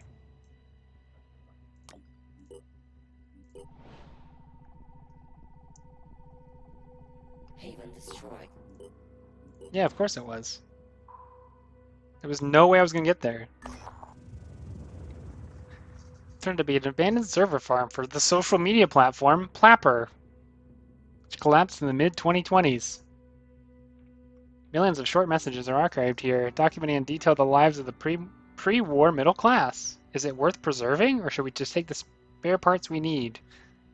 We take what we need. Why do we care about the social network?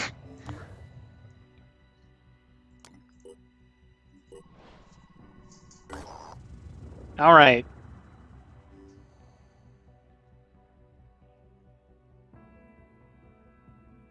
Investigate the Symes expedition and retrieve evidence of how the antediluvian proto-civilization defeated the Pandora virus. I don't think you can call them a proto-civilization. They made automata. It seems fundamentally unfair to be like they were pre-civilized.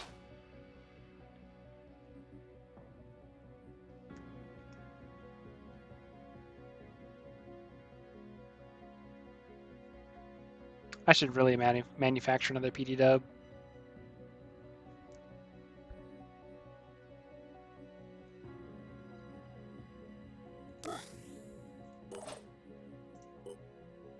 Made them out of rocks and magic. You know, as far as we're concerned, they basically did.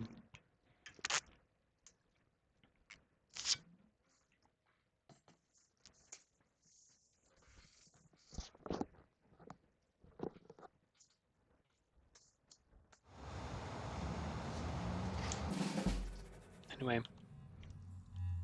Ready to go to work. My Power Ranger discoveries have not hurt me yet because I like those weren't my Power Rangers. Ready. If I get to Time Force and Time Force is Let's also show what bad, we can do. oh, I feel really sad.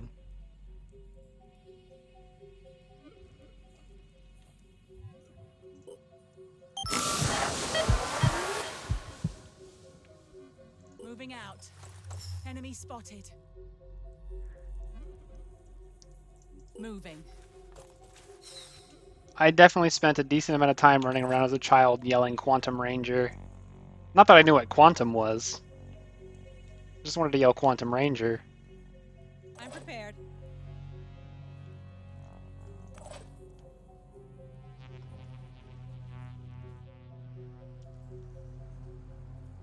Already there.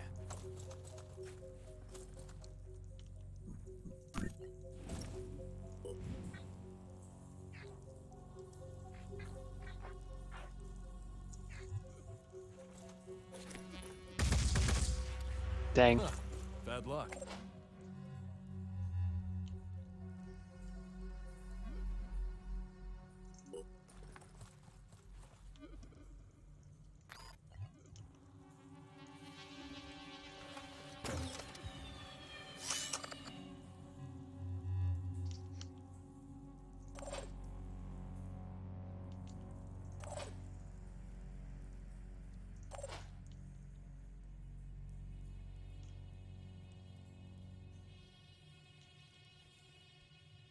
Hmm. Oh wait, there's two big guys? Why are the two big guys? Fuji. Which one does Fuji make? Fireworms.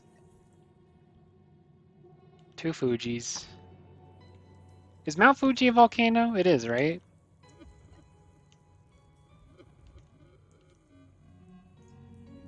Pushing the limits.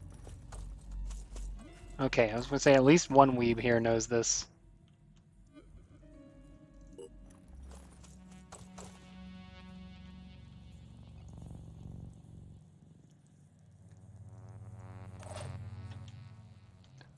I did know Fujis were an apple. Already there. It didn't used to be, but the apple she used to use, which I forget what it is now a lot harder to come by Just give me and a at a reasonable price.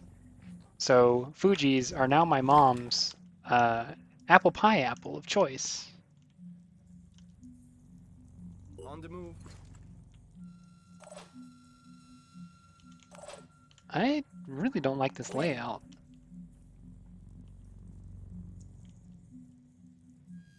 Also, I don't like these deceptively small trees. Throw that out there.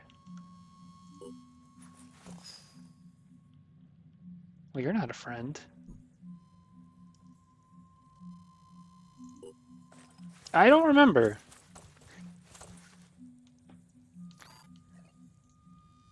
They've been Fujis for a while.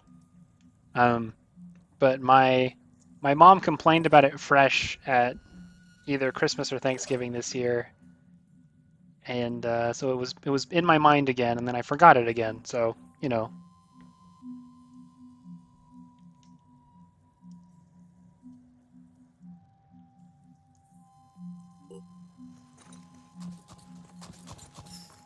Yeah, it's been a bit. That's a lot of guys. I don't like the number of guys that there are.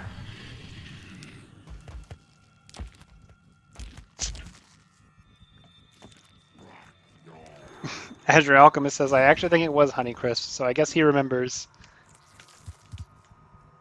Or at least better than I do.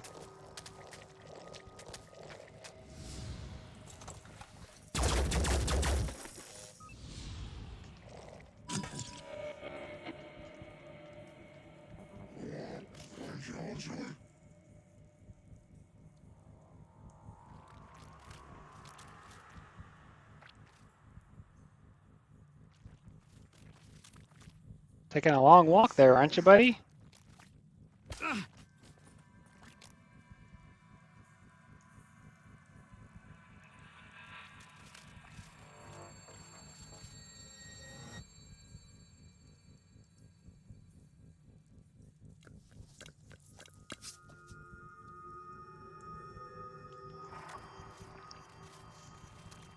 I guess that's a crab jellyfish hybrid, yeah? This is a lot of guys. Maybe this is a near end game mission. I'd be totally okay with that. I think this has been fun. It's been interesting. It's been different. I'm kind of ready for it to be over.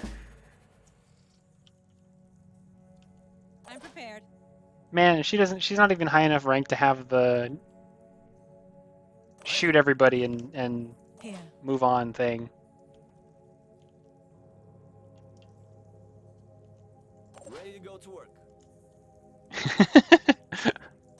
I've run out of crab puns, if we're being honest.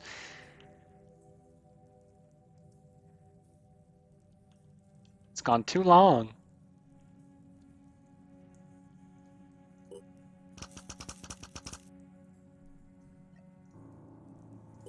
Explode the spooters, or the worms.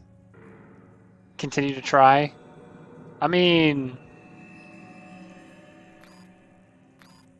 yeah.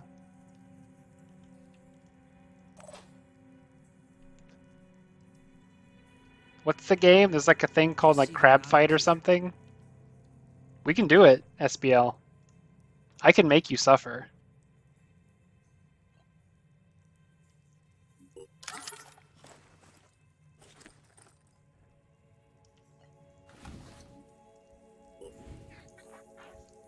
I think I have to hit this guy with a shotgun if I'm gonna kill him.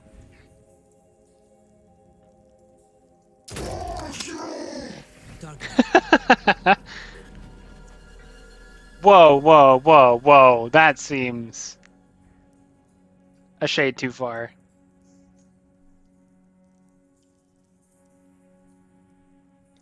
You wouldn't do that to me. I'm gonna hit a different guy first. Is it around the corner? Man, screw you, game. Acquiring target. Where's Worm? I want to shoot Worm. I know I can hit Worm. He's right the heck there.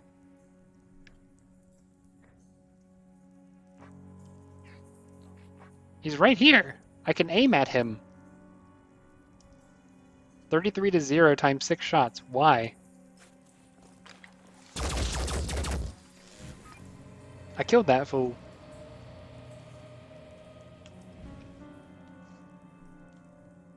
Okay, I'm gonna hit this guy with somebody else to try to guarantee it.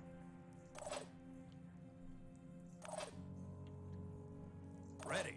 I probably want to punch this guy in the leg right now.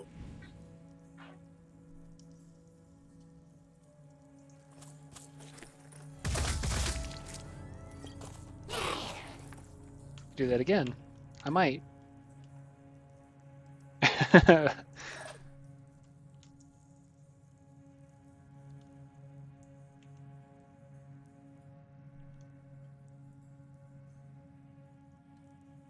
I don't think it's fair for me to say that I've never done that because I don't watch... I basically don't watch any streams that aren't Orion's right now. But hey, 11 months of SBL. On the move.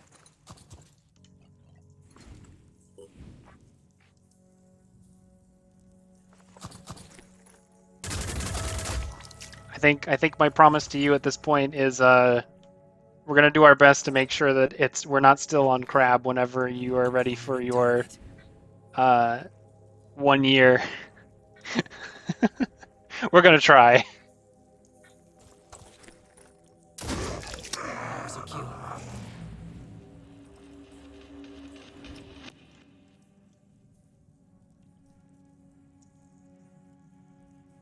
So he could sprint and blast more of them. Might have tried the roulette function. I'm here.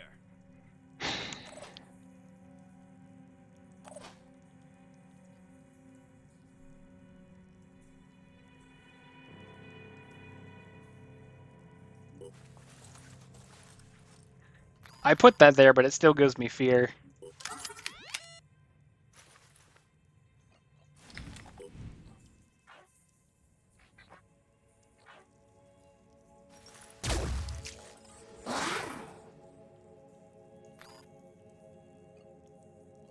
Ready to fire. raising the price every time it's used. Shot went wide. If I ever got big enough that there was a threat of it happening often, I think it would cost people money because it could very quickly bankrupt me if it just went unchecked.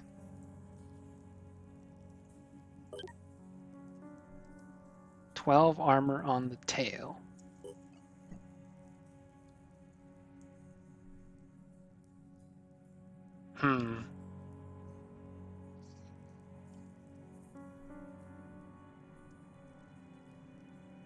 Some real big assumptions of trying to go for this. I put it on their last stream.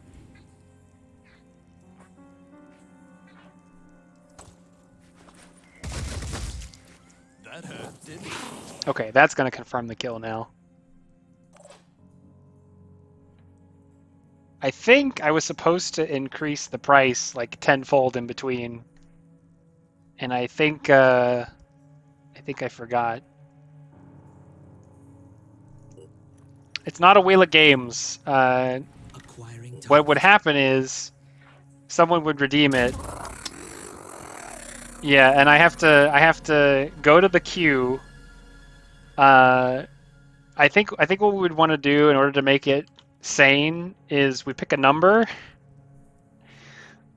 in advance, and then I go into the queue and I have to get the thing that's that number in the queue, so somewhere between 1 and 12, and pray. And Can't wait. I painstakingly show to some people, or the cheapest thing that might be safer. I've complained to some folks at different points, or not even complained, just shown examples of what shows up in my queue these days. There is, I mean, I get a lot of the low effort 2D platformers. I get a lot of like roguelite of the week. They're just all over the place. So a freebie? There's definitely some freebies in there. I've got this. That's not worth. I'm just gonna Overwatch over this zone. Give these guys a reason to second guess anything. They're not getting past me. Yeah, it's Q. If I was buying things from my wish list, there would be a chance that they'd be good.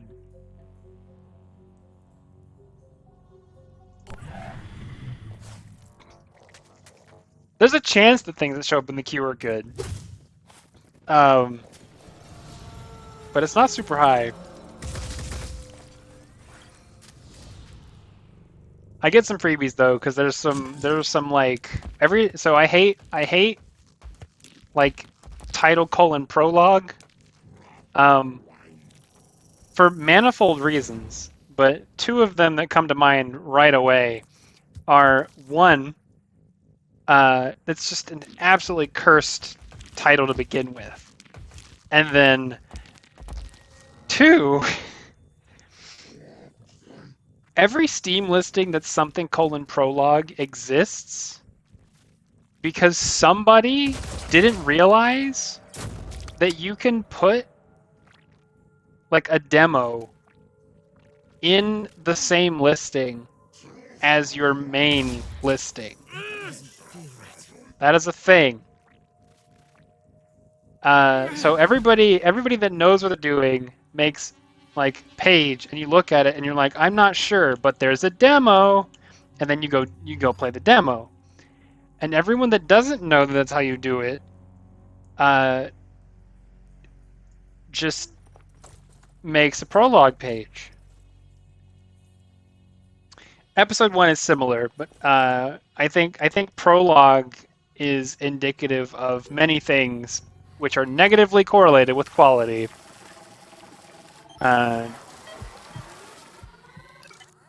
Which I guess can also be true of episode Sitting 1. loud and clear.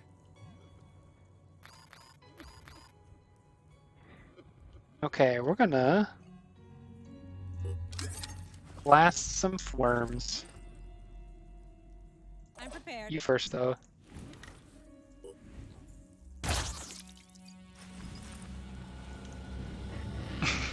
Hey Jimbo, I'm in a skill shop between your legs.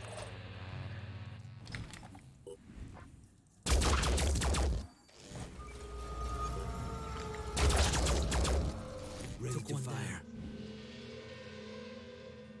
Check out my new game. I call it Prologue Episode 1 Prologue.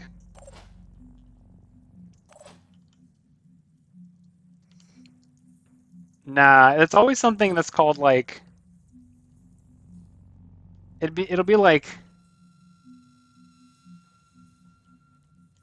Werther, the Aura of Life Prologue, and you're like, what does this mean?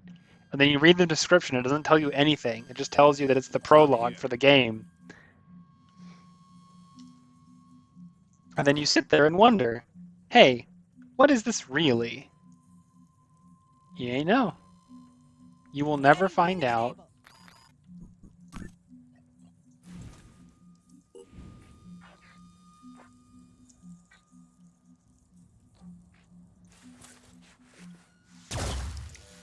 I'll take that. I have not played any Ninja Gaiden at all. Targeting.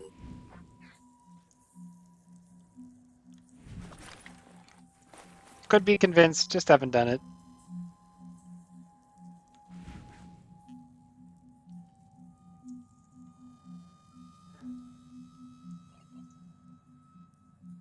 I think I want to...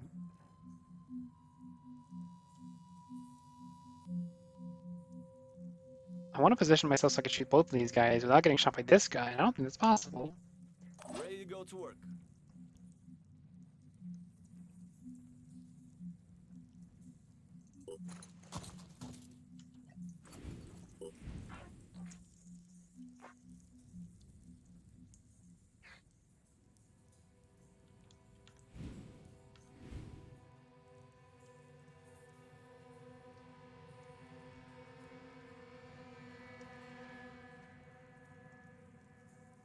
Try to emulate the originals.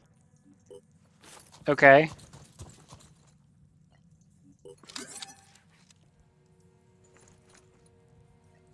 Good to know. Could flamethrower this man, but I kind of just want to blow his guts up.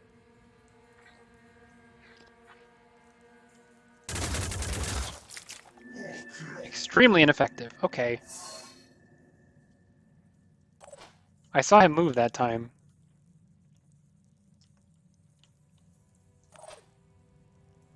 Here comes the Phoenix. So, like, he went around this corner, right?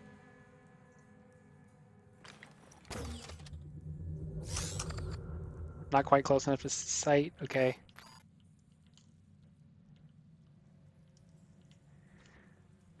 Okay. He still has pips. He doesn't have any weapons that actually use that few pips. What's our Sad. plan?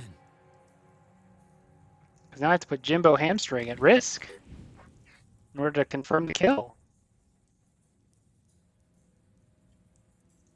That was a key target.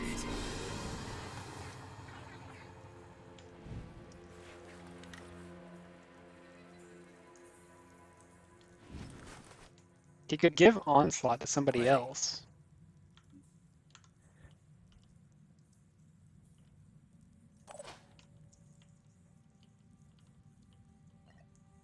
Not the worst idea in the world. He just then has very few points to move with. But he could also round this tree. Hang on. Rise like the phoenix. Let's show him what we can do. So Woody now has almost 4 pips again. He should not heal.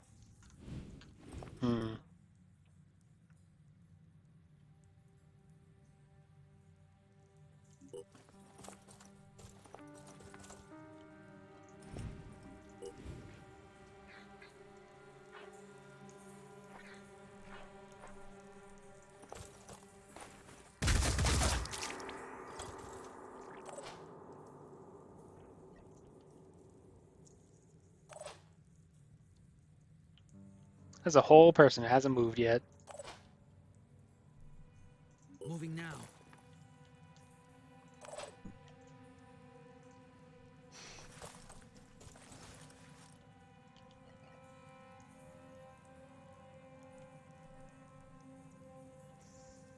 It's a lot of risk to put on a person's shoulders. Stick them here. If I dash there, I could do it twice. Ninja Gaiden 3 is just bad.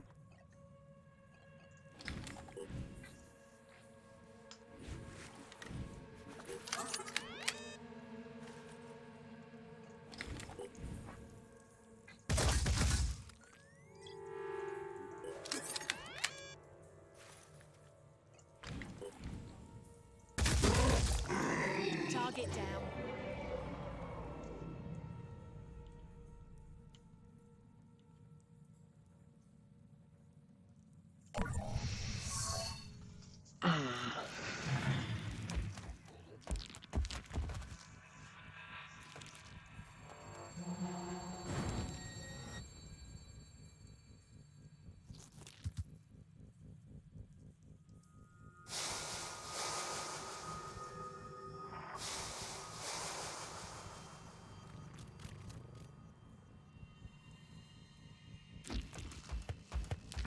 I need to actually get the objective now instead of just goofing around.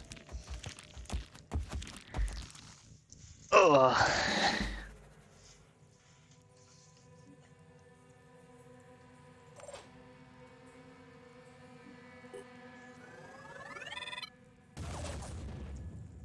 Bust his chameleon torso, right? Or arm? Was it a stealth arm? I forget.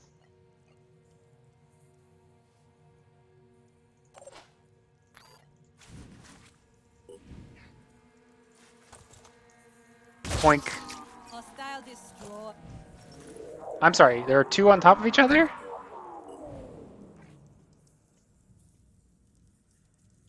I can't see through all the blur. That's totally another one. Why can't I see it?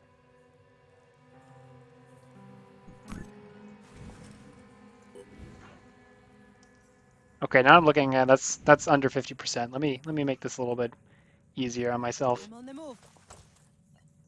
Ready to engage. What a kill. Can't wait. Yeah, the other day when I was Yes. exporting Let's show 'em what we videos can from do. this is when I realized we'd been going at it for a while. So I put up, I'm always behind on video exports. But I had popped out six episodes or like 6 streams worth of this a week or two ago, and I was 3 or 4 behind. So we're somewhere close to number 10, and I don't really feel good about that anymore.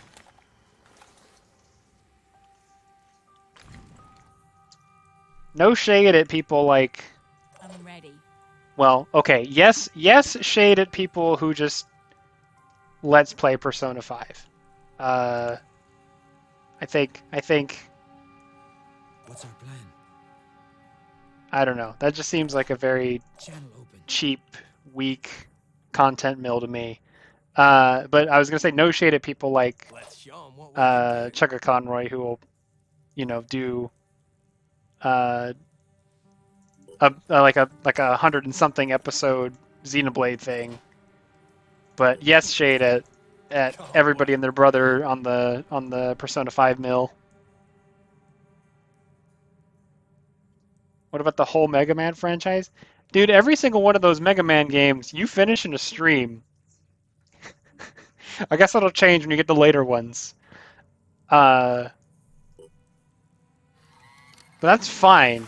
The problem is not like having lots and lots of content that's all in like thematic closeness to each other. What's our plan?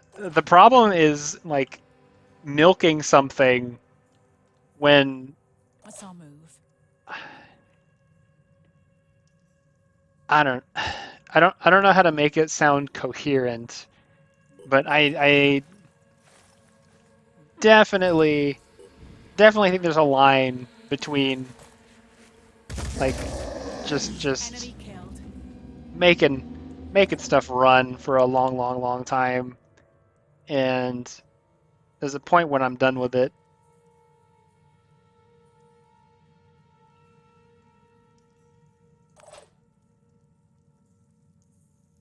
Let's do this.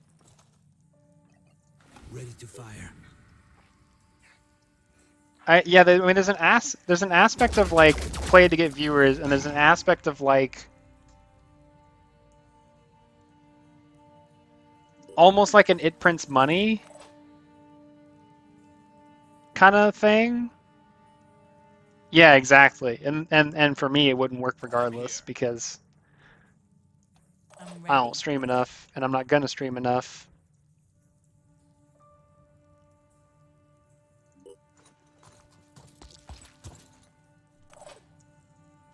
But it's very different to be like if you're a speedrunner, like repeat playing the game is part of what you're doing. And if you're just guy,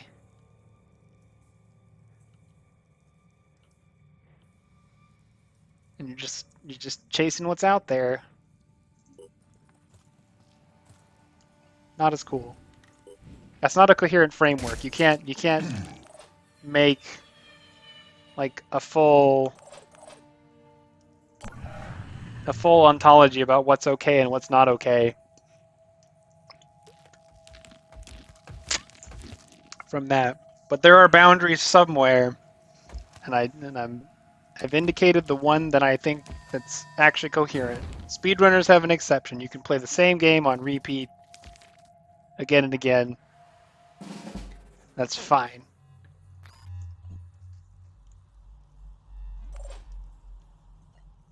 Finger on the trigger.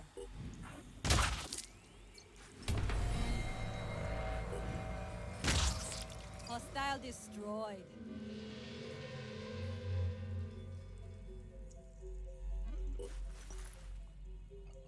Ready to engage.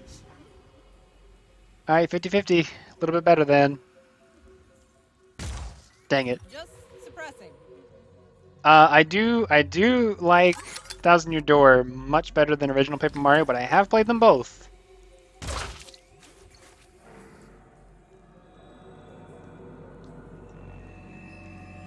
I think, if I remember correctly, I think Paper Mario is one of the few things I actually paid for on Virtual Console. What's the plan?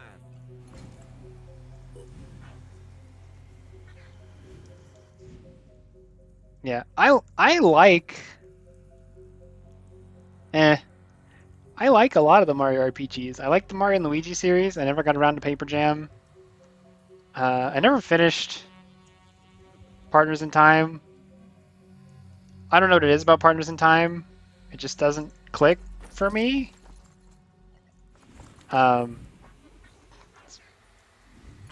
Sticker Star sucks.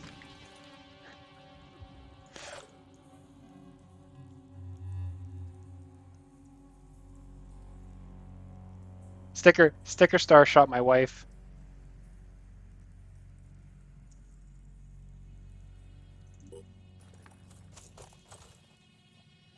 Targeting.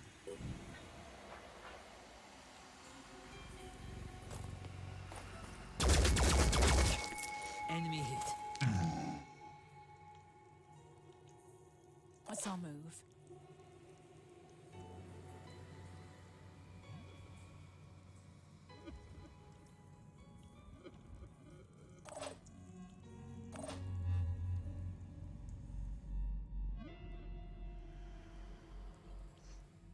Sticker Star put all of its eggs in one very gimmicky basket, and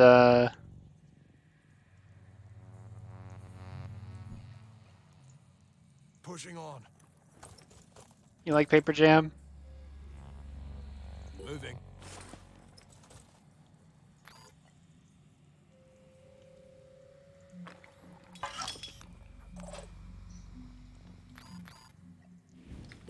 Yeah, I never got around to it. It would be hard for me to find it today, probably. But I have relatively good luck compared to most people at finding things used. So I might do Finally all got the right. shot.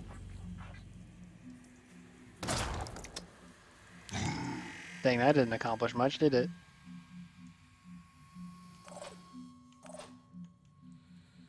I have a couple of decently good secondhand stores near me, and for whatever reason, I also happen to time Moving fast. like GameStop's secondhand availability absurdly well. I could not explain it to you. I just get a feeling of like, now seems like the time to buy that, and then I'm right. And it makes no sense.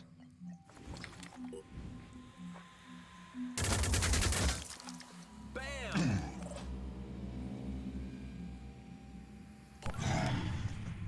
Are we down to just 2 launchy boys? Is that all that's left?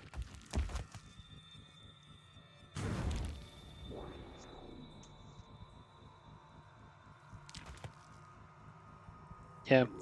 I got Radiant Historia about a year ago now, and I got it for like 20 bucks used. How about that Mercenary Saga? Mercenary Saga I bought new. And if there's one thing I learned about Mercenary Saga, it's that it's not Fire Emblem.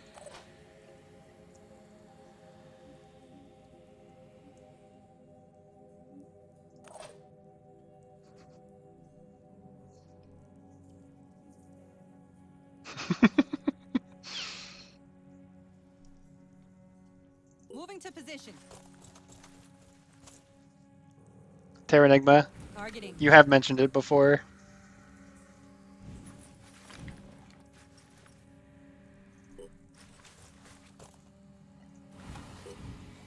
I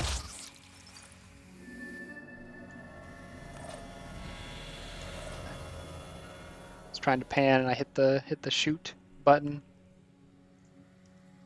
Okay, I need to get these guys together, and I need to do it in such a way so that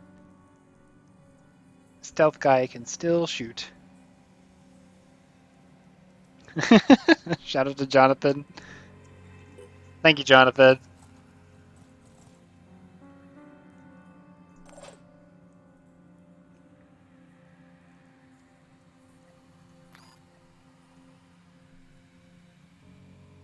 I can only do it with a sprint.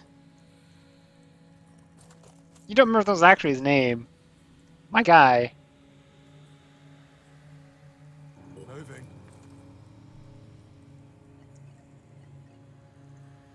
Oh, I need will points. The heck, fam? Now I gotta shoot this thing to death to even be able to heal my guy.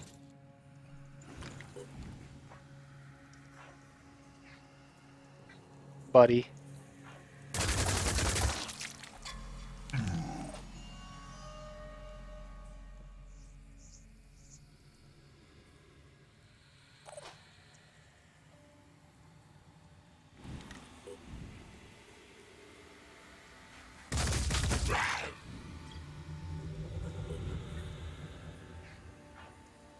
Four health torso.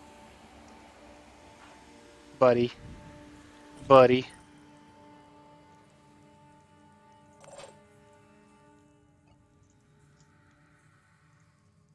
I'm on Overwatch. Receiving loud and clear. Try not to shoot my own dudes in the back.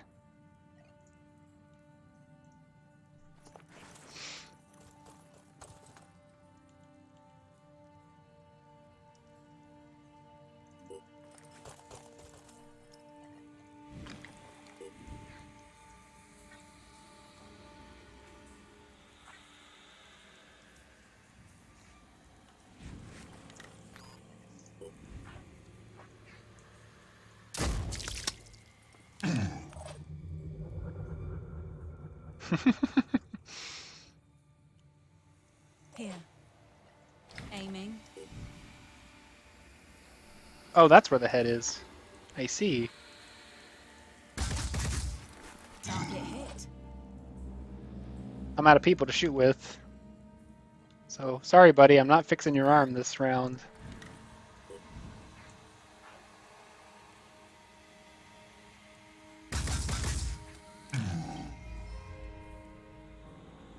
Which actually means I can't kill it this round.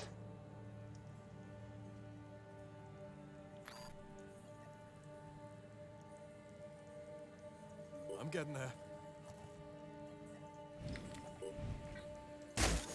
It worked.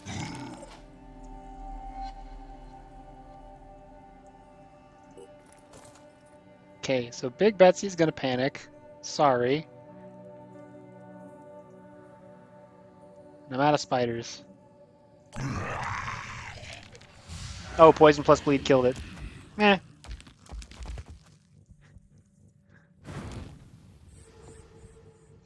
It'll happen eventually. I'm engaged, I mean. I'm letting my wife finish Xenoblade 3. She's close. She's really close.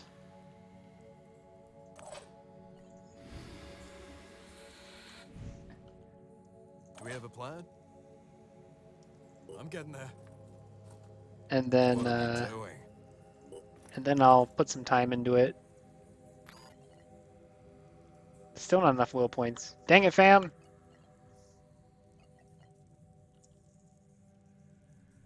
So I kill these other things, and then he gets will points, and then we're good. Please.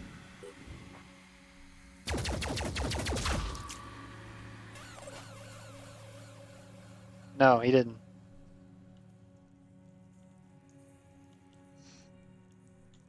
I don't consider that one a massive flaw, honestly. Like, you can adjust down One less if to you worry feel like about. it's getting too easy. I just didn't use my bonus experience until the very end. What's the plan? I had a lot of fun with Xenoblade 3 at all levels. Well, you can remove experience. Oh, whatever.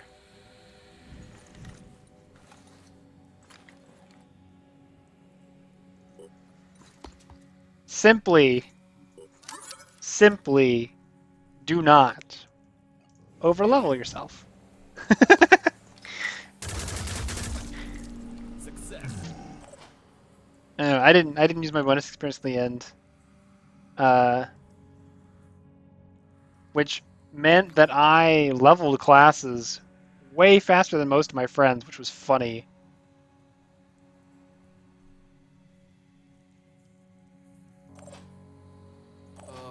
Ready? Can I do like a will transfusion? Is that a thing?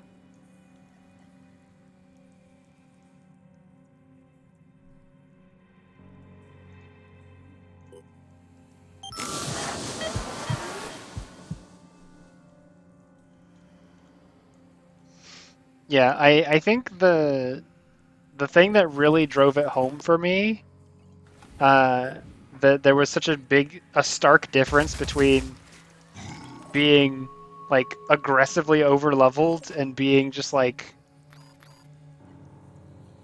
Come get some. I don't know,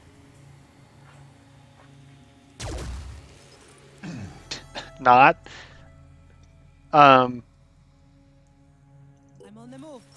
Is that frickin' so I got to the end of the game, all of my characters had like level 10, like 8 or 9 classes, and most of them had level 20 in 2 or 3 classes.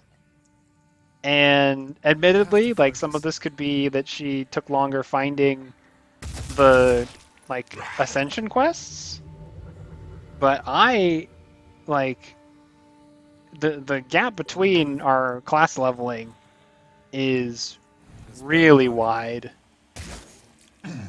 Let's just get this over with. and she has more time in the game overall than I do.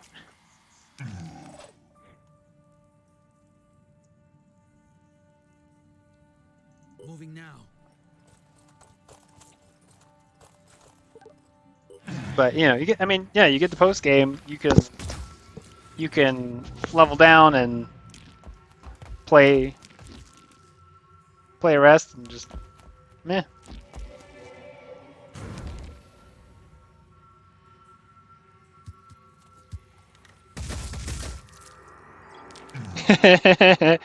Furbu actually tipped me off in advance of Tritons. I didn't look it up, but he did, and then it was just like, "You're not gonna find it. Here's the tip." Ready, willing, and able. Come get some. The fireworms might not pay out will because they are too. They're summoned monsters. Which is also the sad that I've been having playing Gloomhaven with my wife, is that summoned monsters don't drop money. And then we don't get any money, because half the monsters are summoned. Anyway.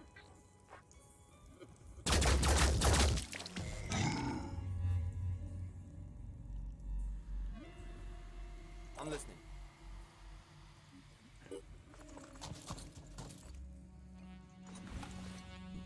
Now we're hitting Big Boy. Big Boy first.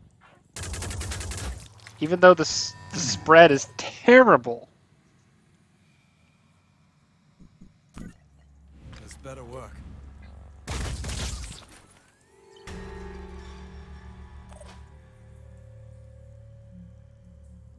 But yeah, Triton's a funny guy.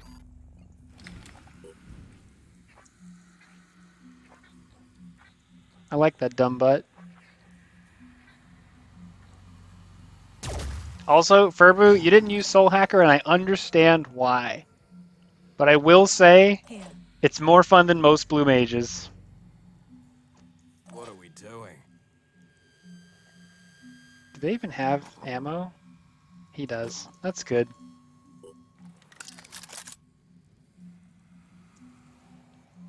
What's our move?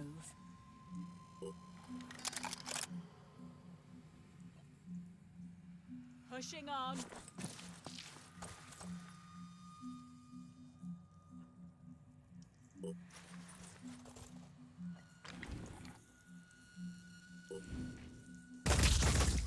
You just have somebody in Soul Hacker for the rest of the game, so that whenever you fight something, you get credit for it.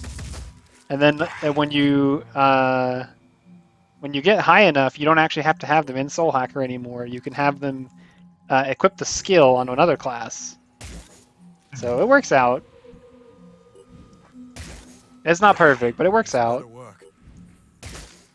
It worked. I got a thing. I mean, it's not unique to me. Other people can get it too. But like, you can get a thing where you, yeah, that the refighting them isn't fun. But I got a thing that was like clear debuffs, gives empower. What is the thing that's like your next attack is stronger? Is it called empower? What is it called? Whatever it is, and then it does damage. Power charge, yeah. And so it's silly. That's not even the silliest one. Target down. Because you can get things that are like the one that's showing up in all the thing the other day that was like you know, Xenoblade 3 cast versus Phantom Thieves, if you saw that. And everyone was posting clips of like, honestly, if you're paying attention, they're definitely modded, some of them. But they're chain attack clips, and there's just like, it's Uni.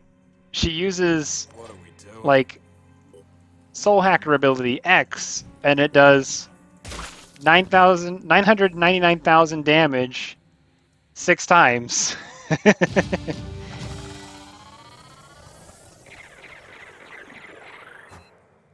So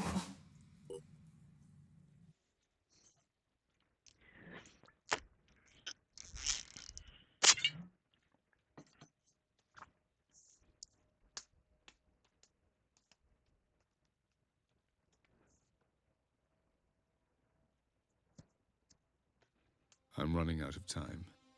I have my answer, but it's not what I wanted. The antediluvians.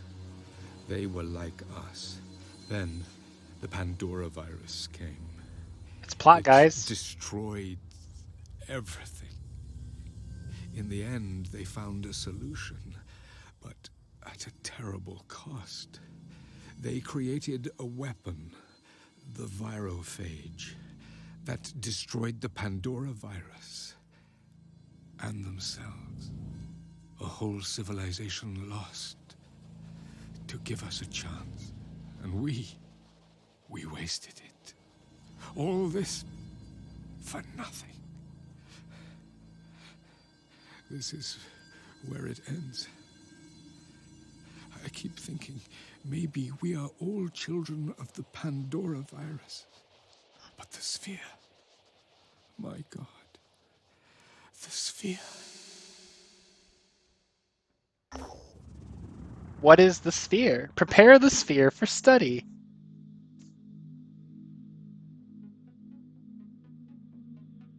That sphere is now in our possession. It is up to us to figure out how it might save Earth. Yo, I got research topics that actually matter. Virophage weapons? Or the Yugothian entity? Which one first? I've got the materials. Let me go ahead and get the one that's probably going to give me stuff to shoot things with. And then we'll do the orb, which means I have to wait for 3, almost 4 in-game days. That's just driving home that I really should have invested more in research, which will take me 4 days to build.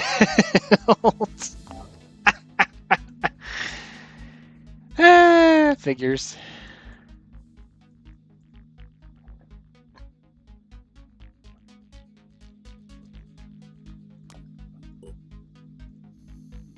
Doesn't matter where I go, right? It's always going to cost the same.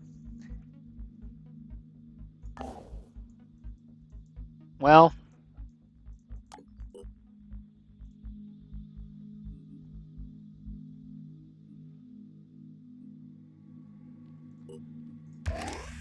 I made a man that has poison damage and viral damage on every shot. That sounds fun.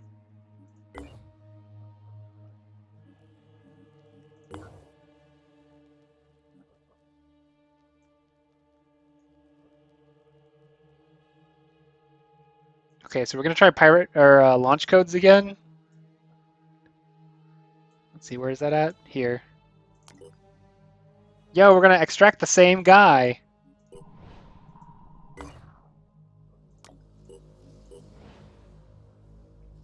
Synedrian Haven is under attack. I don't think I care anymore. I don't think I care. Yamila Issa or Leonard Abaza. Assault with close quarters specialist and healer and thief. Technician, quarterback, reckless, trooper. It's really annoying that quarterback only applies to grenades, so if I got throw turret, it doesn't look like it's gonna matter.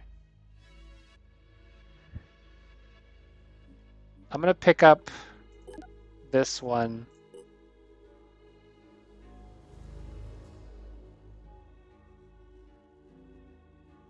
Yeah, I don't think that anything else matters. I don't care about this guy too much.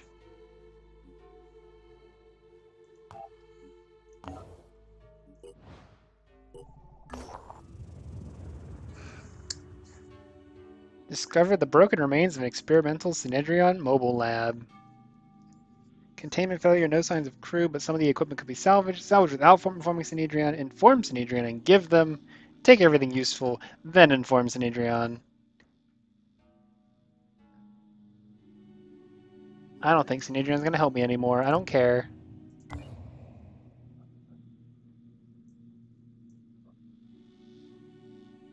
Seeking Dr. Symes?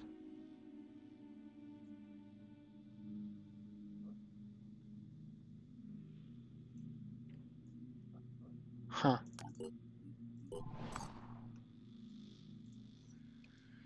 Siren Banshee, 530 hit points. Many will.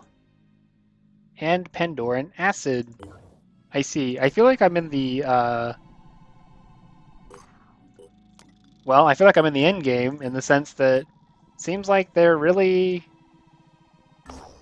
driving home this, like, they're just getting their existing things, but better now.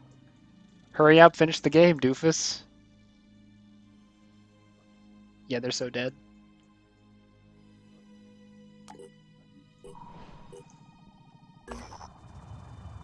Alright, here we go. This guy about to die again. 100%.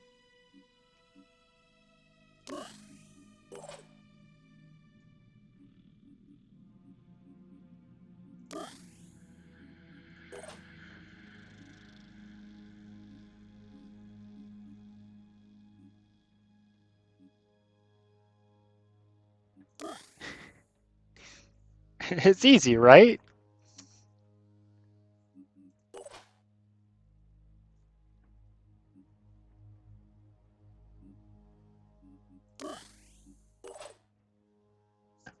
It's the like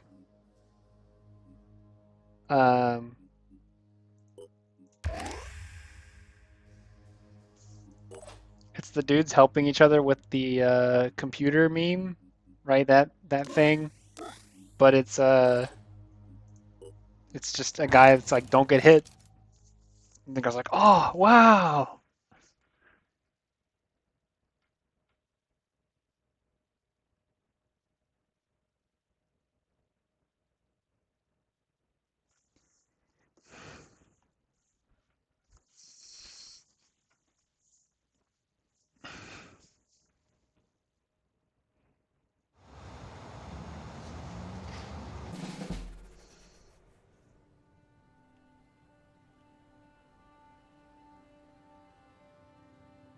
I remember last time when I grenaded that guy and then everyone converged on my position.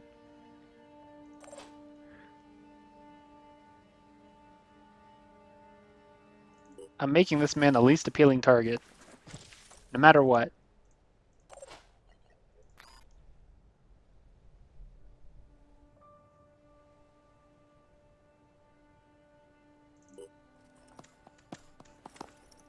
I joke, but don't get hit legitimately is how you play XCOM. If you get hit, you messed up.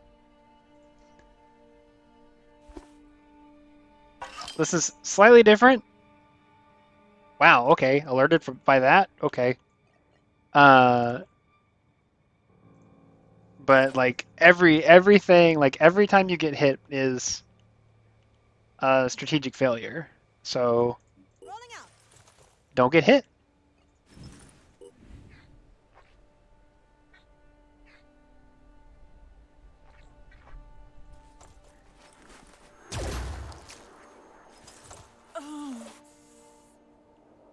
Ready?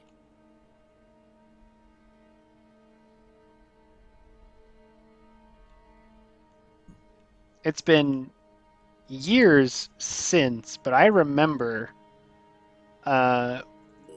when. So there was a guy that played XCOM Enemy Within, so the first of the remake games, or like the modern XCOM games. And he played it on Impossible Iron Man, and he had no soldiers die in the run. This was a huge deal because before he did it, people weren't even really certain it was possible, and he recorded the whole thing. I think he streamed it. So it was verified, like 100%. He definitely actually did this thing. Let's go. And again, I mean, this is years ago now, but people flipped their lids because it was like, you know, this is possible. You can make it to the end. He didn't He didn't completely avoid damage, but he never lost a dude, and that was an important landmark. I don't even like playing. I mean, this run has almost been an Iron Man run. Obviously, we've copped out a couple times for dumb reasons. Which is to say, I wanted to retcon some dumb things that happened to me. But this has been very close to an Iron Man. But like, I don't really like playing Iron Man on easier difficulties. Because you activate the wrong pod, and it's nasty. you activate the wrong pod, and it's a sectopod, which always arrive solo, but like individually do so much damage that, and they're so tanky. On Impossible, a sectopod has like 40 pips of health. It's a lot of health. Those numbers don't make any sense in context of this game because everything has several hundred. But like the basic enemies in XCOM have 3, and the next ones have 5. I guess, okay, in Impossible the basic ones have 4, and the next ones have 7, I think. So you get to a guy and they have 40, and your typical weapon, like the first time you see them, your typical weapon's gonna do 5 to 7, and then if you get to the end of the game, your weapons might do 10 to 15. And you're like, oh. And then you eventually get to the point where you have 2 sectopods at once, which only happens in the final mission.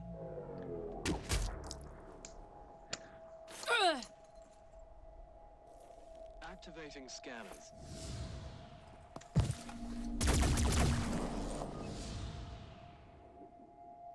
Connection established.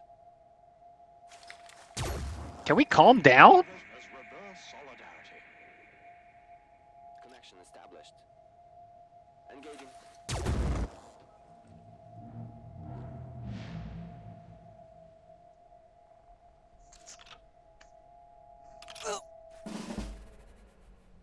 What the heck?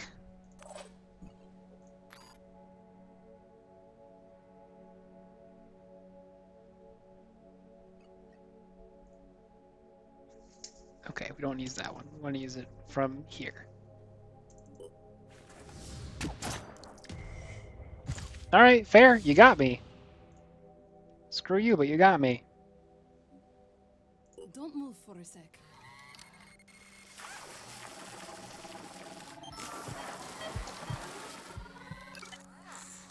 And then the normal heal, because she's still hurt.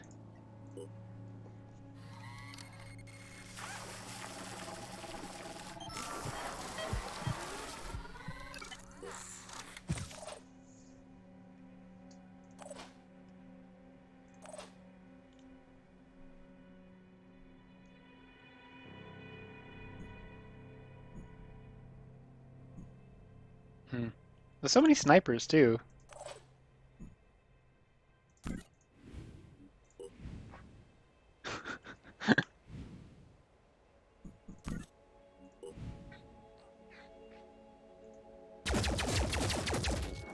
Okay, well he can't shoot me now. That's good.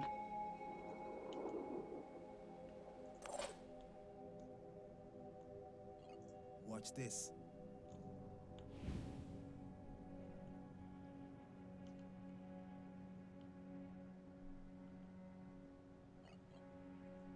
I think if I boom blast, I think I can hit here.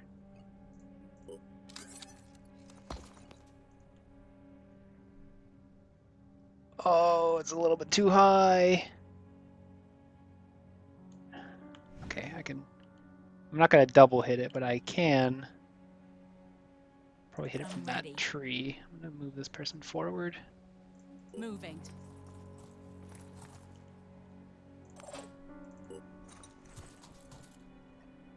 Using. There we go. That's what I wanted to see. Screw your height advantage.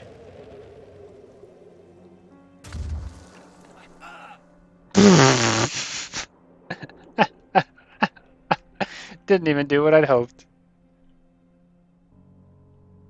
Missed the other guy.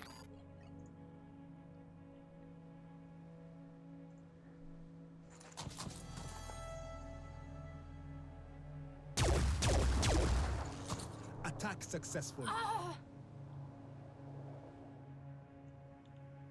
Okay, so now we can do Ready goofy to engage. sequencing.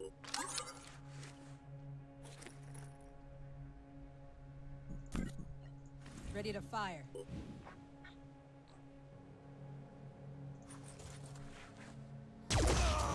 One less to worry about. Targeting.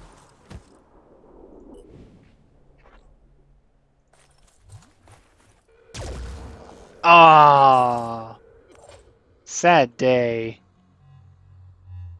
I was ready for the 4-chain. Looking for an angle.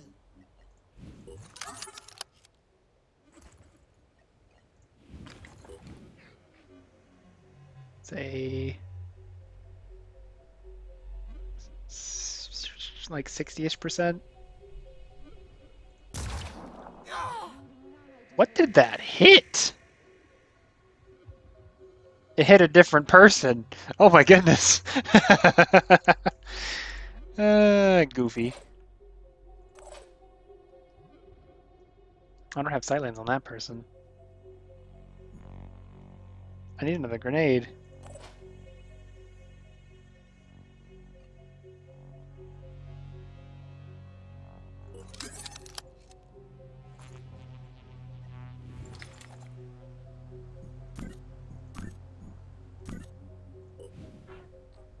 I mean, this person... Well, this person's not dead. Now they're dead.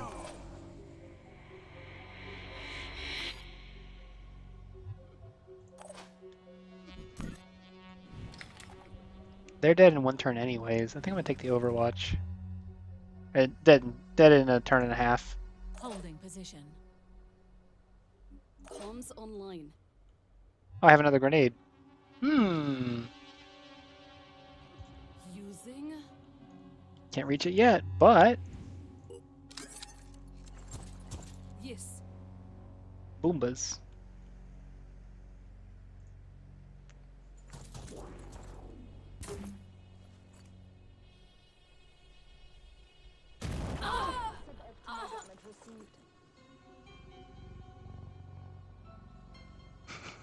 I know someone's bleeding, but I don't know what's there.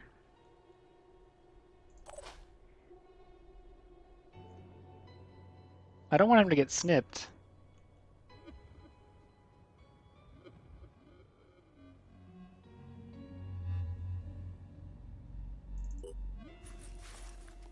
I want to stick this guy in the heavy outfit, and I want to fly him around, like fly him to the objective and be done. Be right there. If I was a soldier on the ground, I would do that.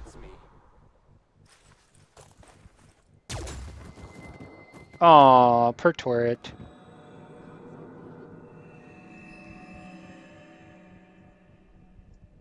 Devising strategy.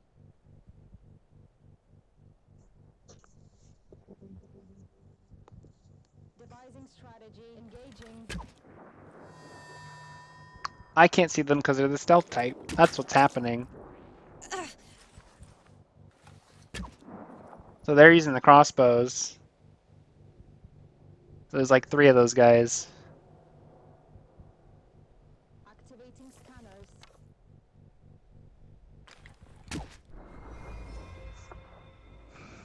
Termination orders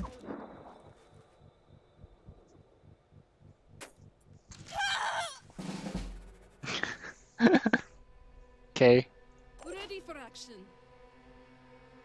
Escalating aggression. Oh, you damaged my mech arms. So many boys.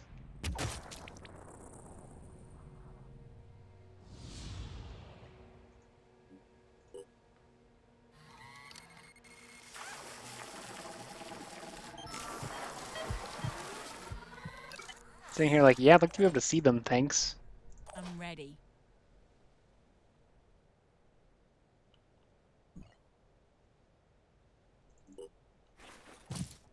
Target detected. There we go. But I can't actually see them. Once again, lines of sight make no sense. Moving.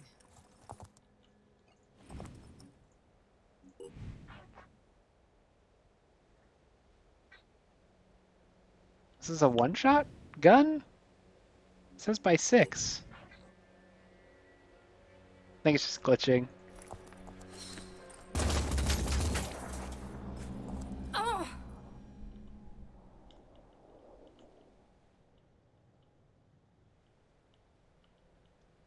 Guess it's my turn. Did I use the wrong Standing by. heal? No, it doesn't. Oh, this one doesn't fix bleeding. That's really weird.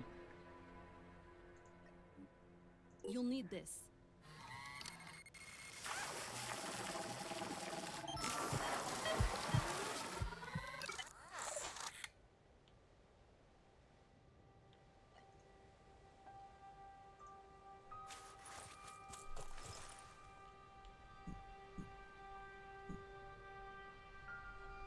Sniper boy is panicked.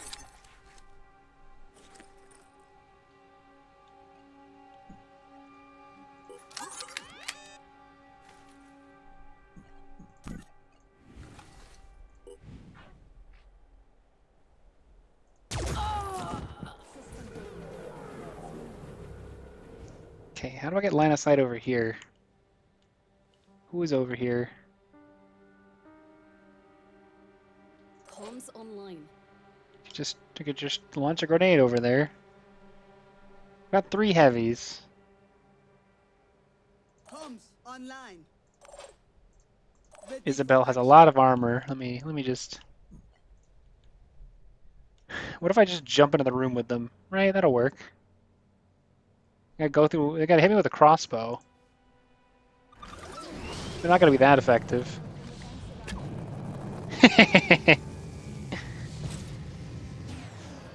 Boom! Is this free? No. Not doing it. I gotta shoot him.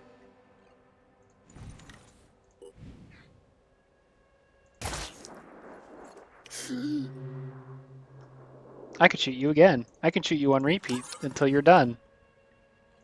Confirming target.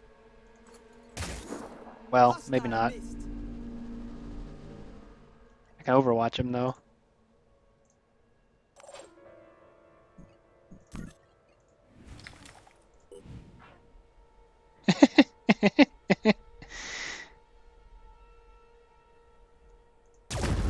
Dang. Wouldn't connect the shot.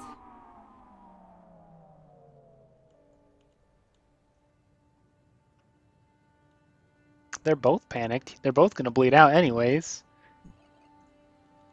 Let's take a happy jump. Nope, can't do it through the tree. Suck.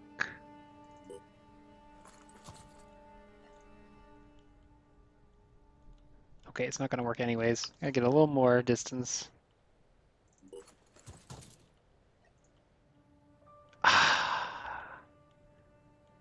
Fine.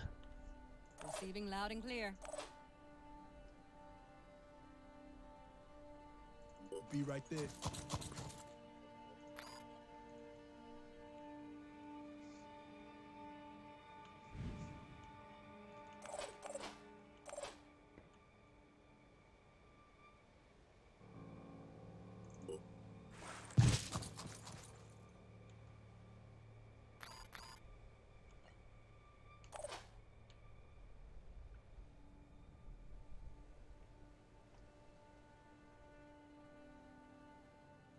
They can't shoot through doors.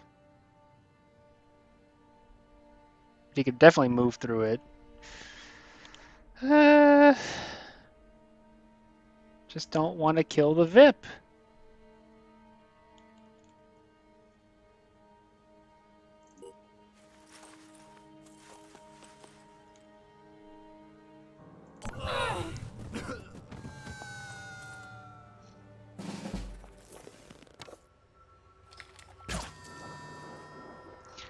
My gut says that no matter what, next stream is last for Phoenix Point.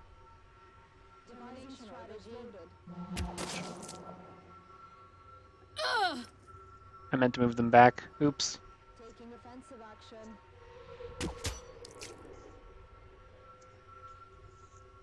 Escalating aggression. Enemy retaliation abilities reduced. I think the way I'm looking at it is I think the orb gates the end game. I think with another 20 minutes, I think we're gonna minimize missions for a little while, for being honest. And try to expedite the time progression itself. But my guess is that the orb gates the end game, and I'm hoping it's the last key. If it's one of those things that requires more additional things after it, I think that's just going to reduce my opinion of the game all that much more. Which, you know, they've already sold it to me, so there's nothing. They don't have to justify it to me, but I think it's time to move on. And I think well, I mean, I don't like that the nuclear option is what they're giving as our out. So I'm hoping there's more to the resolution, but like the ending of XCOM does literally. He's panicked. That's good. Oh, he's the last guy, isn't he? If he's the last guy, I might automatically win when I shoot him. Let's do this.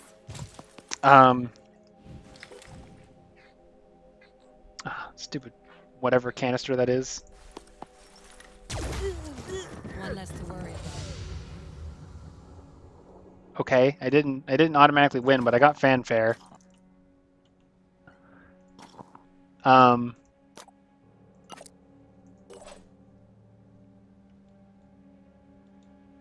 He didn't drop his things. Here.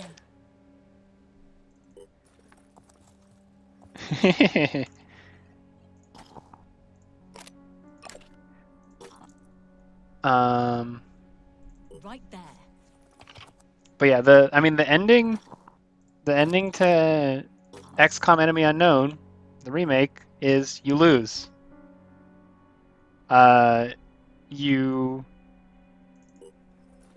You have one more guy. Okay. You have a guy. You designate them. Two more guys. Stealthy boys. How dare you? You designate them the volunteer. Here goes nothing. And they like psychically link with the aliens. Except when they do that, they defect to the aliens. So it really sucks if you're human. And then that leads to the plot of XCOM 2. So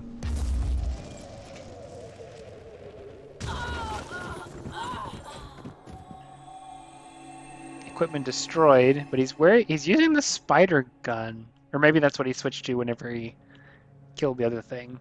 Comms online. Who else is around? We've got this heavy, Louis G. Who also has a grenade launcher if we're feeling spunky. Be right there.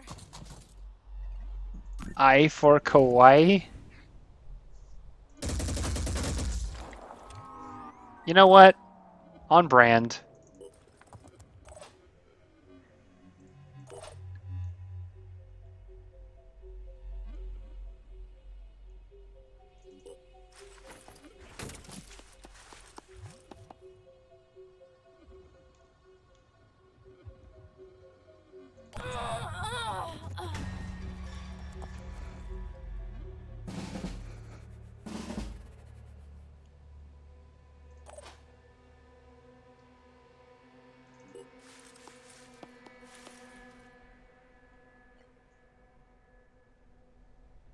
Man, if there was ever a phrase I extremely didn't know what it meant, that would probably be it.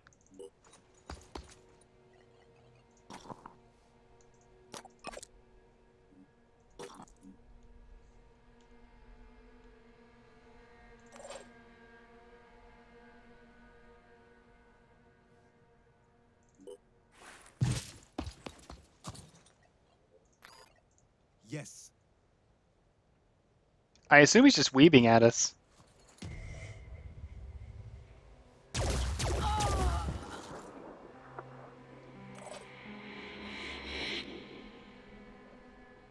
Okay.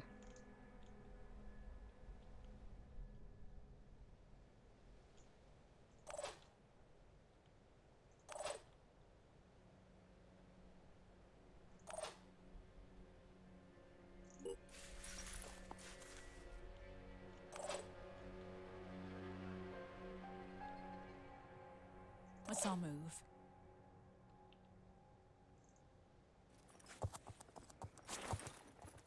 Interesting route.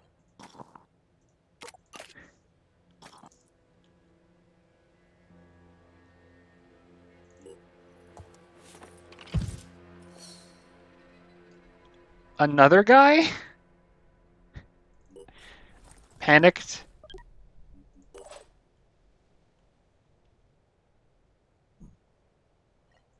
Acquiring target. I mean, if you want to hang out, I will shoot you. I'll shoot you twice even. Ready to fire.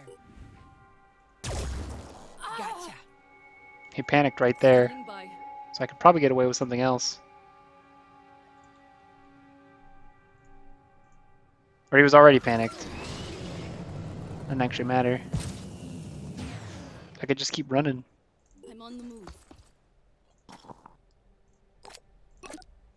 Dang. But he dropped the spider gun.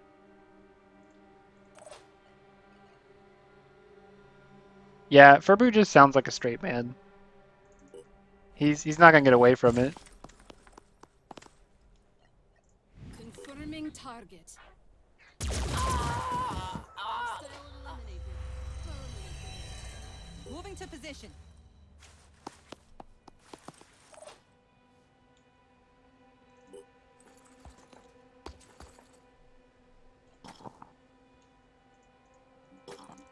All right, I think we're done. We're out of here.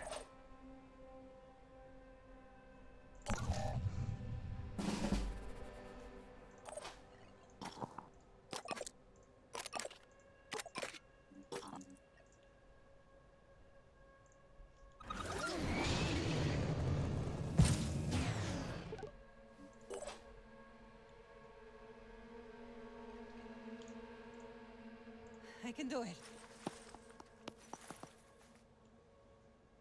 I'm ready to be super friends with a faction.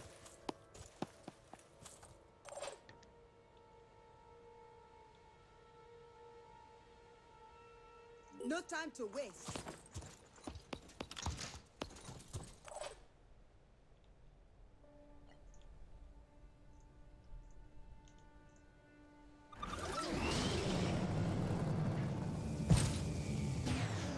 Repositioning.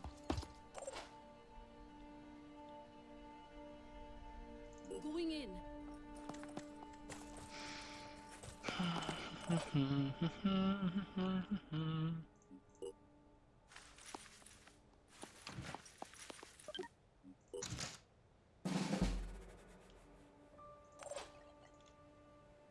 Yes.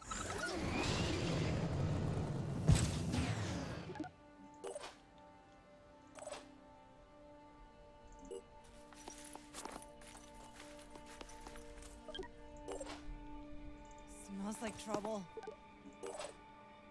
I'm on the move. They can't stop me. Ba-da-ba-da.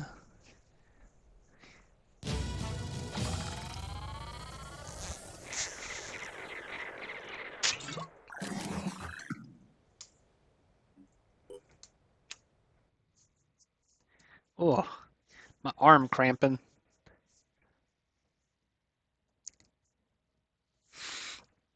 I went to the gym this morning. This is the second time I went to the gym in the morning since I recently recommitted to do that. Congratulations And on the success of this mission. As usual, the Phoenix project is reliable and effective. Ravi Chowdhury has now been safely delivered to our secure facilities, and our investigators will begin his debriefing immediately. it had to be the same guy, even though he died because they voiced the line. But yeah, anyway, today was a wait day. Chowdhury's knowledge of the Indian nuclear program is essential to the plan. Hopefully, we can convince him to assist us. It would be a We are proceeding with the debriefing of Ravi Chowdhury. It's going fine so far, although there are certain issues he remains quite tight-lipped about. We have a detailed file on his work prior to the last war, but there are several blank areas in the documentation. Remarkable. It looks like Chowdhury helped your operatives prevent World War Allied will cooperate. Phoenix may now actively participate in the New Jericho research projects, which means advanced technician weapons, Walls of Jericho project. Sometimes old solutions are the best solutions. The increase of reduced by 1 threat level. Okay. Pandoran physiology. Pandoran related research speed is increased. Signal disruption tech. These are all like really expensive.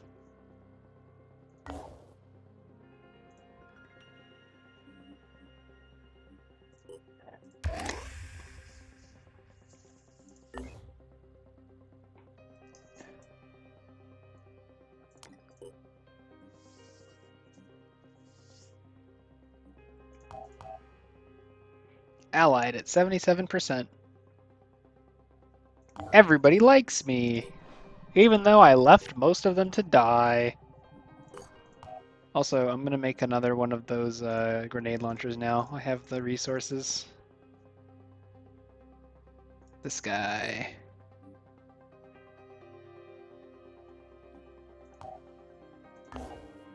Haven destroyed. Oh no, a haven. I'm either a video. Wait, hang on. Oh, everybody likes me. I'm either a video game pro tech or a cult leader. Fair. Fair.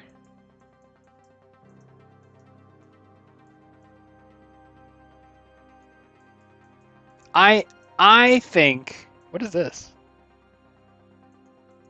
I think this is a.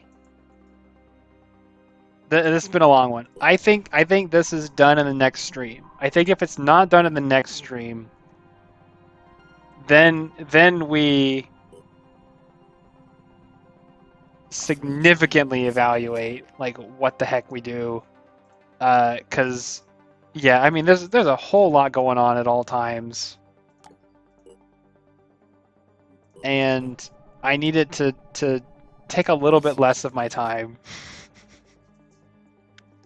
Virophage sniper rifle, that's it? Virophage grenade.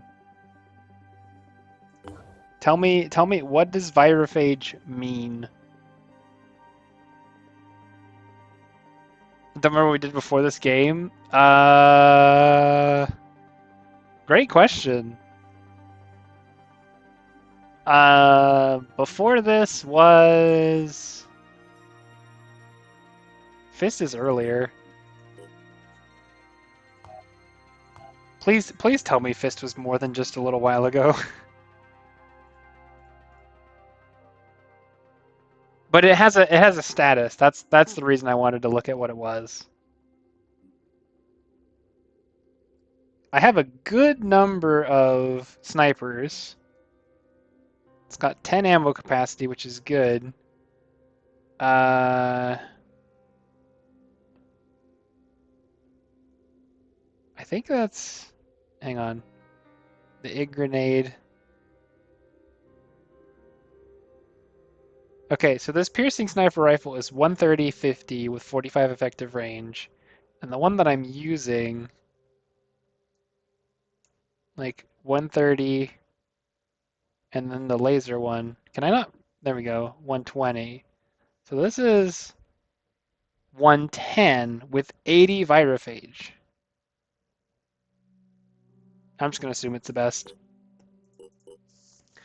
It took too long to get. It can't not be the best. Pink. The second initiation. This is the Disciples diplomacy mission. We don't care. Oh, I actually made it to the Haven at the last minute again.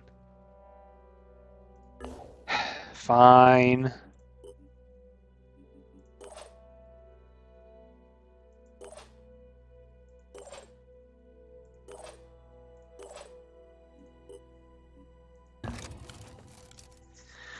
Save your butts.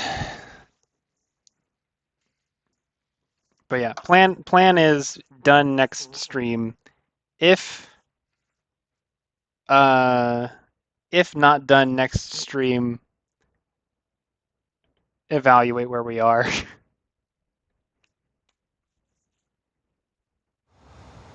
Is multi-world what happened before this?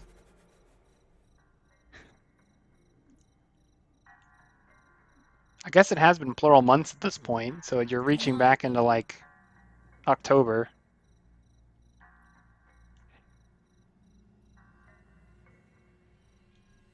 Wow, I've seen this map before. Operative on the move.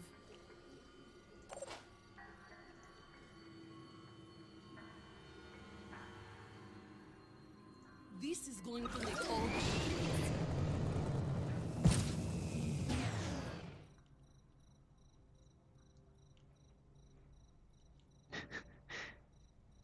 You guys say that like you didn't go to Wikipedia and copy paste. Can't wait.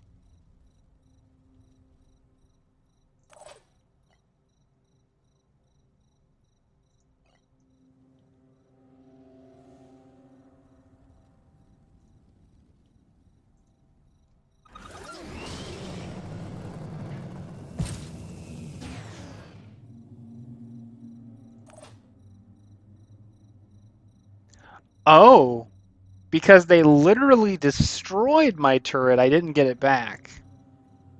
If I leave a turret deployed in the field, even on a map where I don't get to pick up things, Let's make this happen. it's fine. But if they literally shoot the turret to pieces, I don't get another turret back. Let's show them what we can do. Understandable, but I'm still upset about it.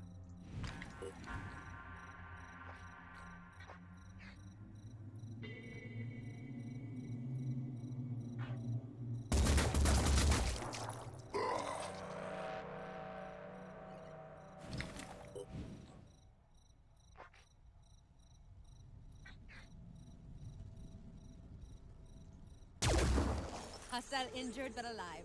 For now. My turn.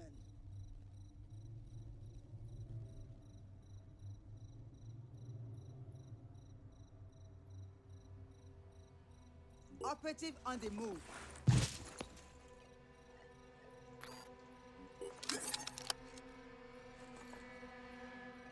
Looking for an angle. Problem solved. Ready, willing, and able. I'm on the move.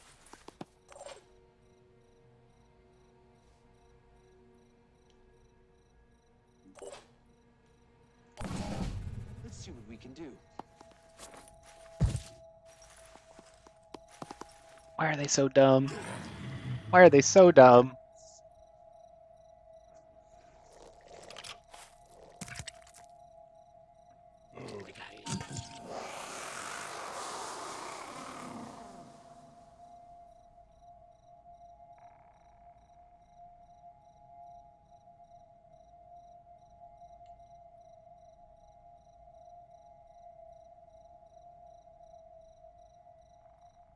Let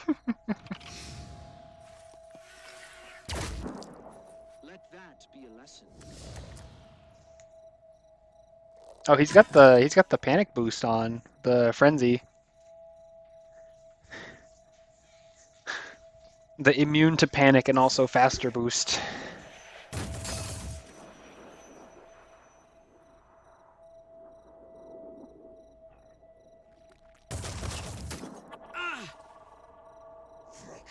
Man, that sure was worth your time to come out of your sniper nest, doofus.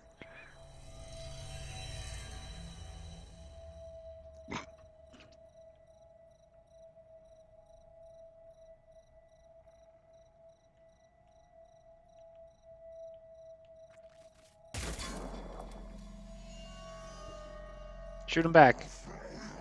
Shoot him back. Shoot him back.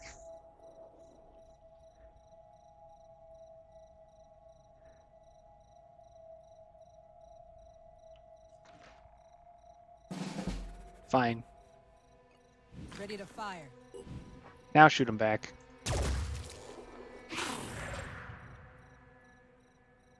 Man, he's gonna survive another turn on that. I'm repositioning. I don't want to burn sniper round on it.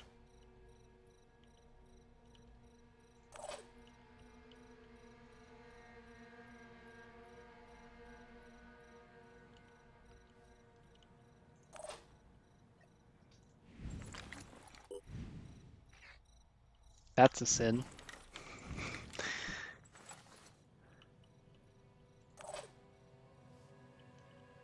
You know what? You know what? I know there's two guys down here. They're getting blasted.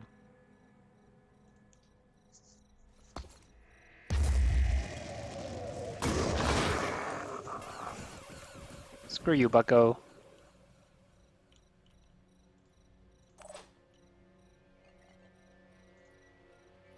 No time to lose.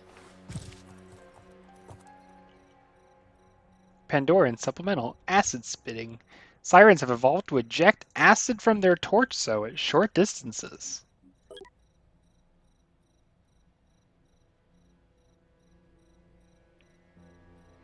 Same.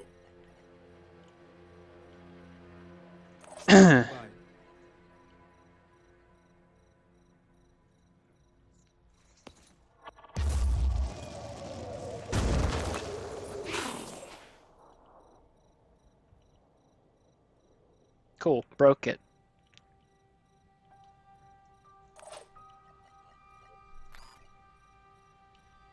Could biggest or boom blast this guy too. I gotta decide now. I think I'm just gonna take the Explodian Fall.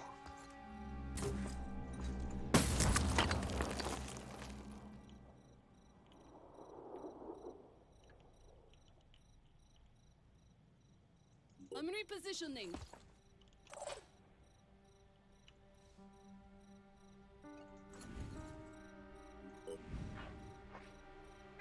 Fury Head. That must be the buff.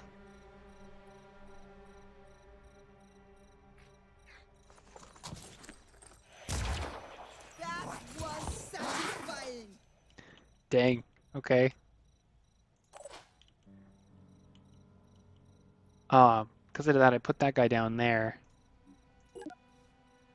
He does have a spitter head. Annoying.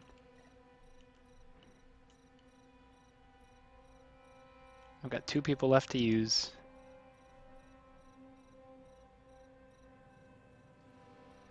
I definitely don't want to get shot by the maniac. Here.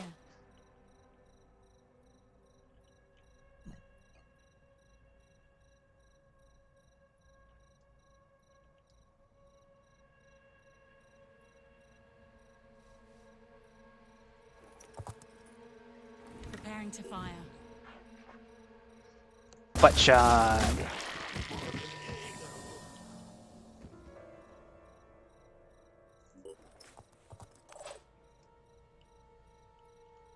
I can make a I'm difference. 400 out of 500 on my Rack 'em Up achievement, Here I come. which kind of insane.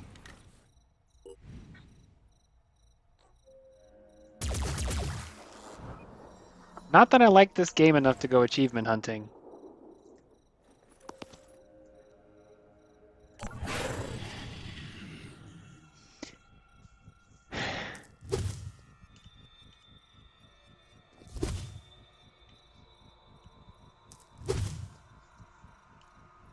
Although, I mean, the don't do the achievements because the tedium is too much is true of a lot of games. Like, how many hours would it take to do all the Civ achievements? Even before you do all the expansions and stuff, just like base of a Civ game achievements. Those things have so many. There's tons of Civilization specific ones. Nah.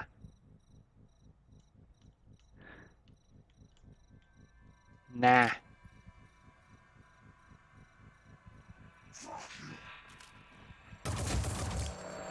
You can make the game short. You can play them in quick, and Civ 5 quick is 330 turns.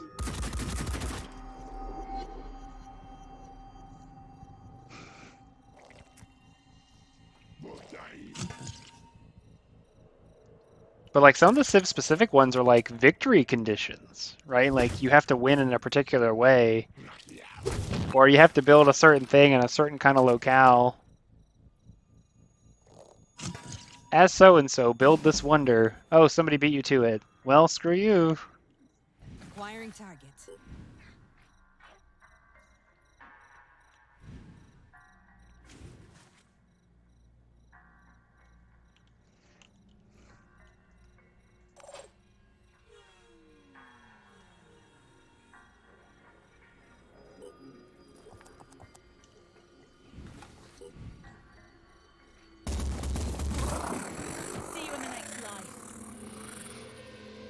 Okay, I'm going to use the disappear mode. I want to see. So I can just stand there and I'll be good? Right there. Out of sight.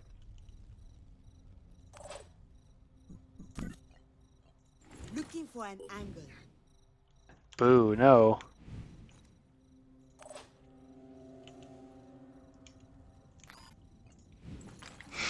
I guess to your point, a 330 turn game is not a short game by any means. It's just shorter than a typical, like a full Civ game. Still wouldn't do it. Too much. If I boom blast here, I can do 3 attacks. Sounds good. Yes.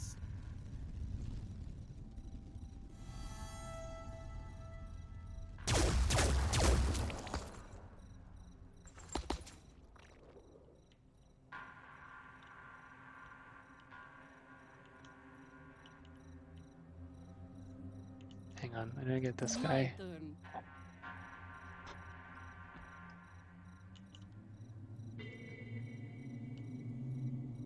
I don't want to shoot 3 times in a low cover and then not do anything. That would be lame.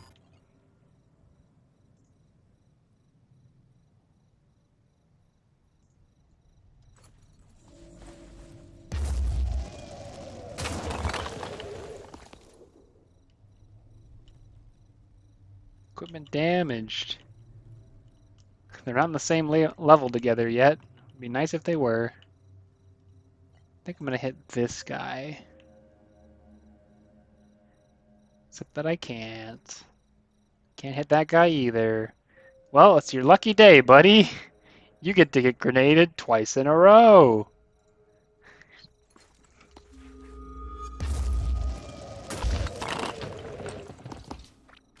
Not as exciting as I hoped.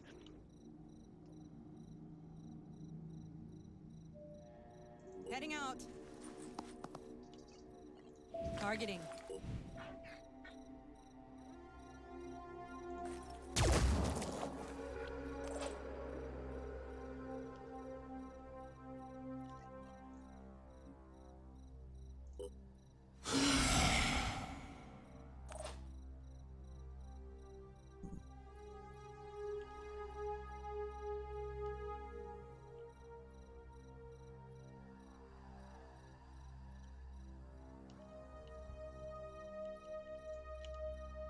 can make a difference.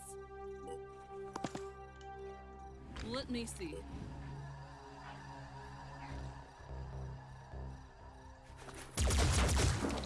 Looking for an angle.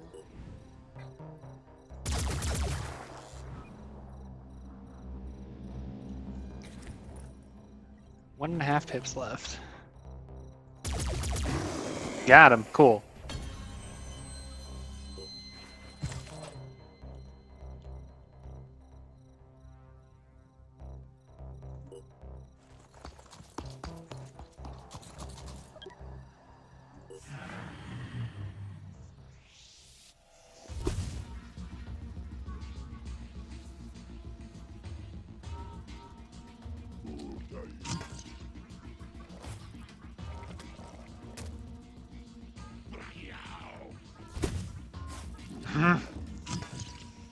Well, now I can't just grenade willy-nilly because I'll blow up the things I'm trying to protect.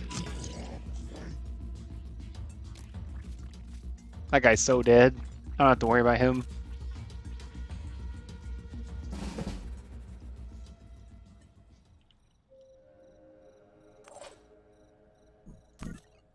And I have line of sight anyways. Comms online. Using... I know how to do this.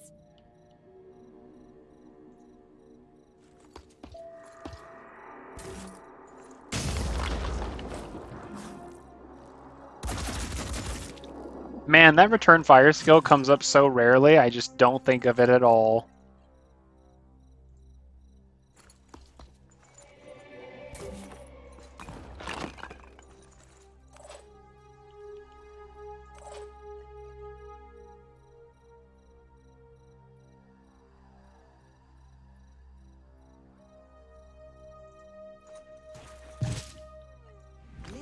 Let me see. Stop. Is Louis. Louis G.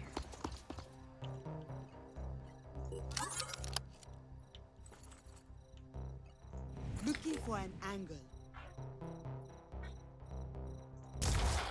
Man. I missed. Man. Ready to fire. There, get out.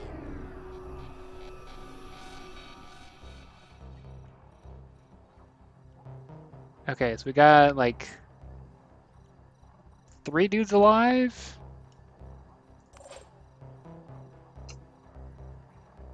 Minimum 3. I think I could shoot a grenade over there. I also don't have the will points for more Boom Blast.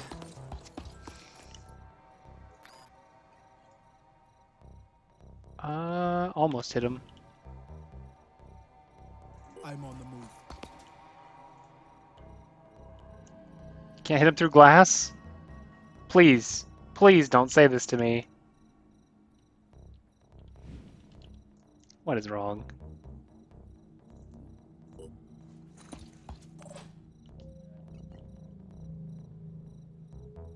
Let's go. Ready to engage.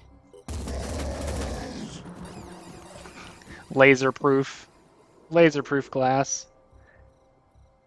Let's make this happen.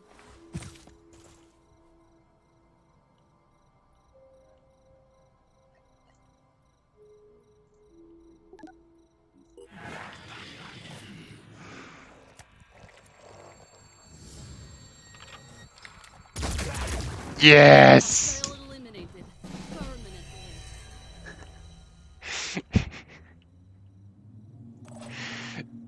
If he's gonna jump down a cliff, that's how I want him to go. Alright. Something over here.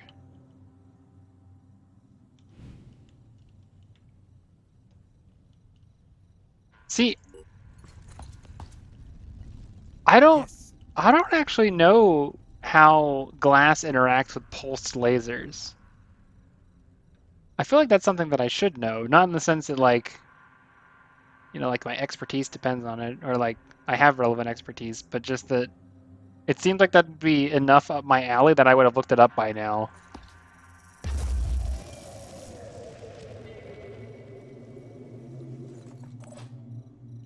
Lasers are light, and light does refract as it passes through glass.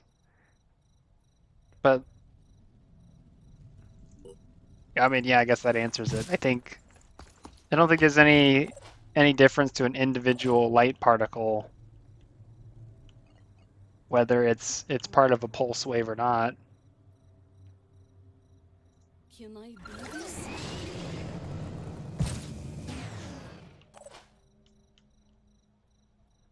Let's go. So there you go. That's a reasonably satisfactory answer, I guess.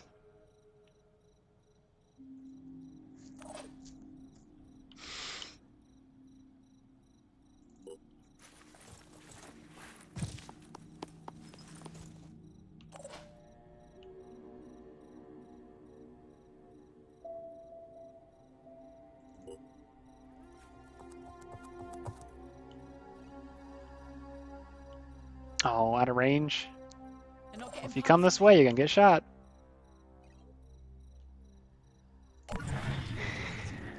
Who's even there, though? Why are they hanging out?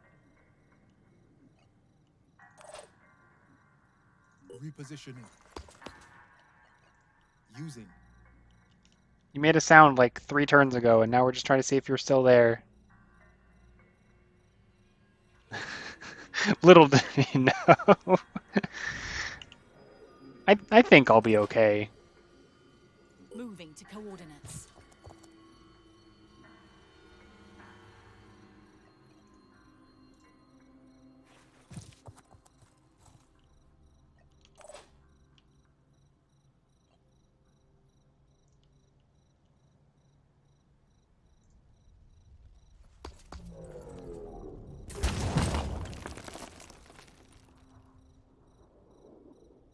Yep, intended. Help me out, buddy.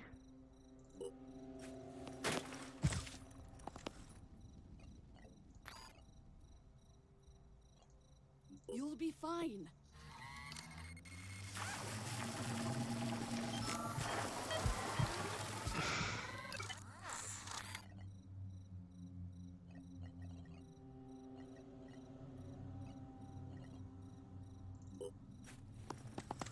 Now they can't do anything. Thanks, game.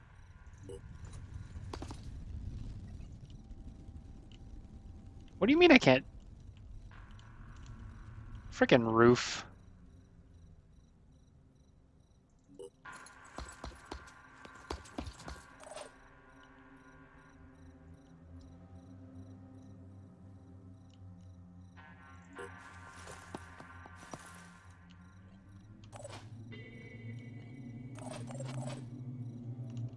Oh, Shift Tab does not go backwards. That's programmer brain for you. Be right there.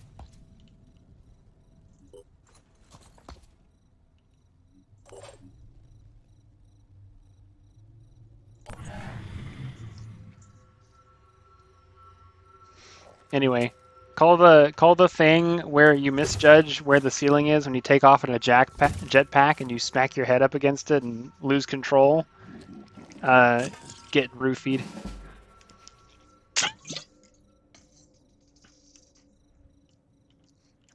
That's not a language thing. That's a text editor thing. Yes. Oh, freaking class. In most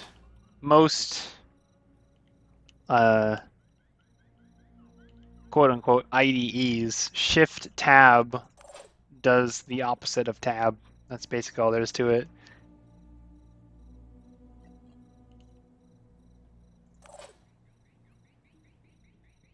Yeah, bonked your head.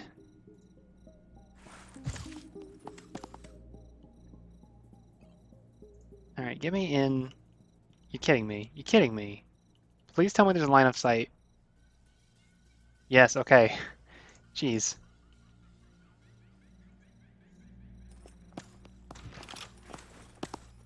Shoot this man in the butt. I cannot see. Let the glass fall for a second. There. Hacks.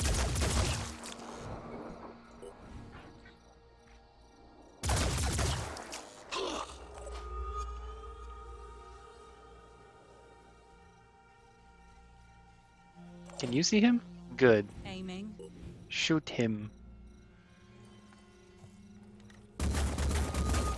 Thank you, tree. To fire. That's what I needed.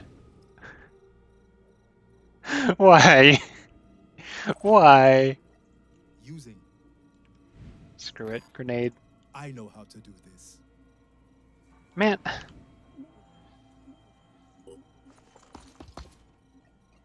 Using. How does it work? Okay, thank you. Oh, shoot.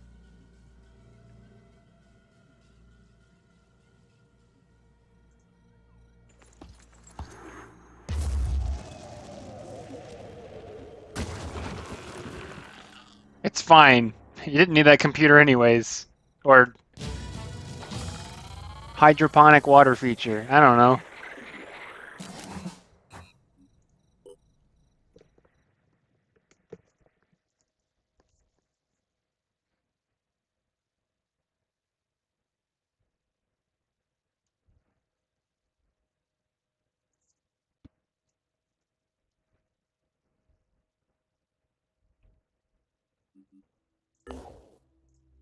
Pandoran lair. Like, we're gonna do it. I think.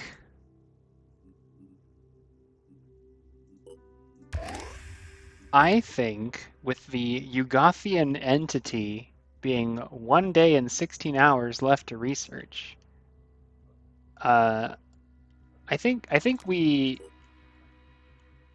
skip all missions and let it tick up to that, and then watch the cutscene. I think when we see that cutscene, we're gonna know if we wanna keep going or not. That's my thought, at least.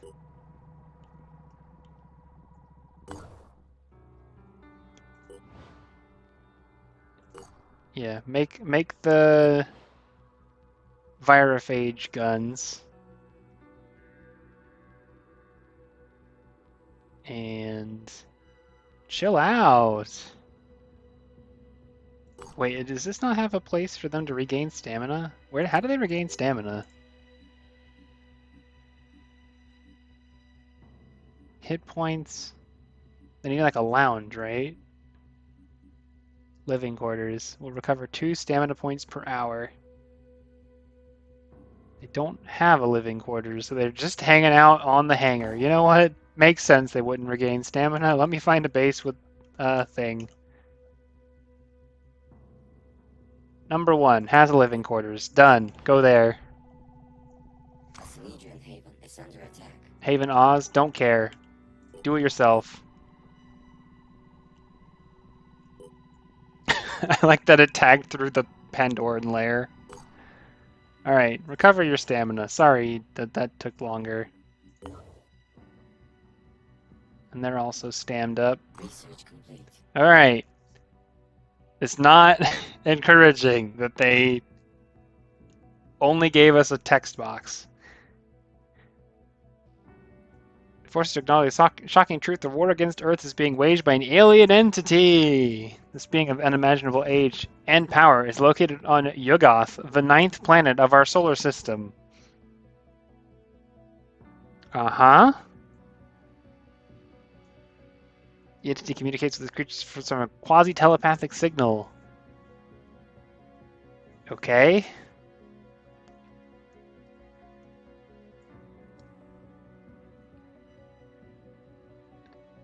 We've concluded the ultimate purpose of the entity is to create the ecological conditions that will allow it to come to Earth.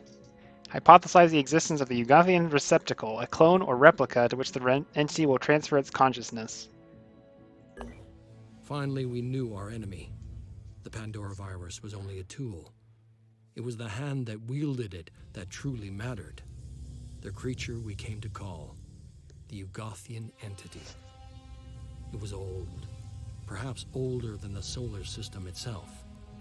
On Yugoth, the 9th planet, it lay waiting. For thousands of years, it slept in the outer darkness. But when Yugoth's orbit approached the Earth, it expelled the seeds of our destruction. Its mind reached out, haunting our dreams, infesting our stories. Its ultimate purpose was to transform our world into its own, to recreate whatever long-lost abyss it had come from. Its creatures were already assembling a new body it could inhabit. And when they were done, when the Yugothian entity came to Earth, nothing could stand in its way. Yeah, so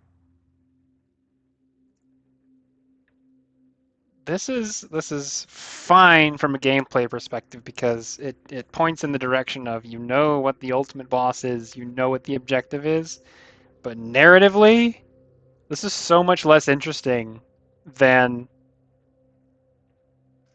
just like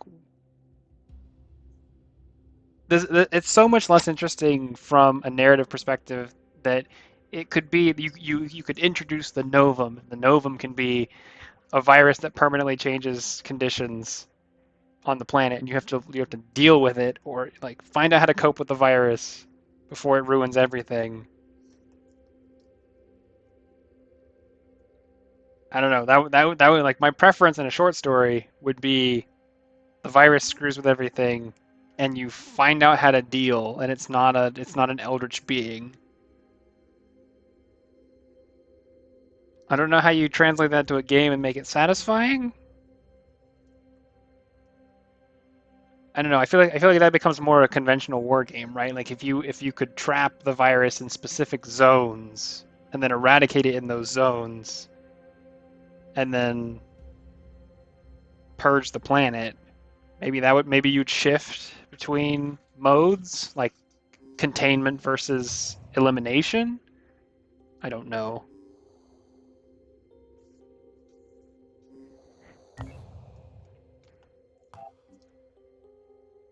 I could do more research, of course I could.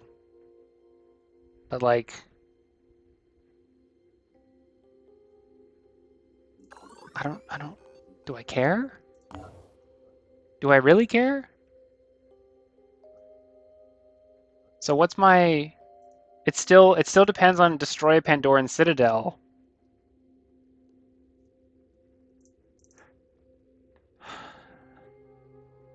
Destroy a Pandoran Citadel means... Haven destroyed. Well, okay. Let me just... Research complete. Okay, good. Now I get a piercing auto turret, which is probably better than the turret that I had anyways, so I'll make a turret.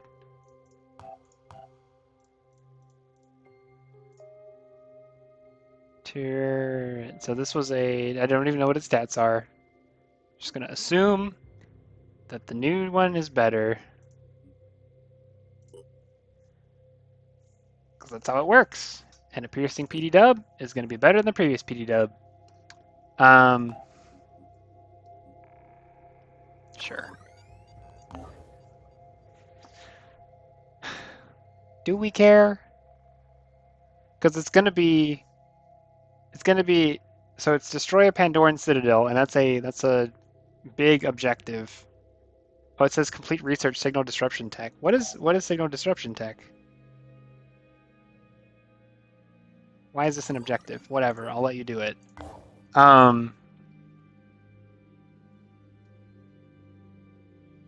Yeah.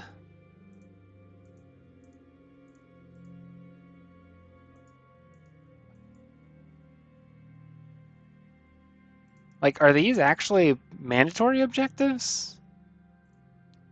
Or is it big objective, little objective, and the big objectives are mandatory? At any rate, like, Pandoran Citadel means that we have to keep doing Haven defense. Because we have to keep fighting... We have to keep doing defenses to get to a Citadel, to do the Citadel. And then we get whatever comes after. So... That's still a commitment with an unknown end condition. So... This might be a finish this on my own. just because like we can spin the wheel in a hope that the body shows up and then we just deal with it. But we still have an indeterminate end because doing all of that didn't give us the do the last thing mission.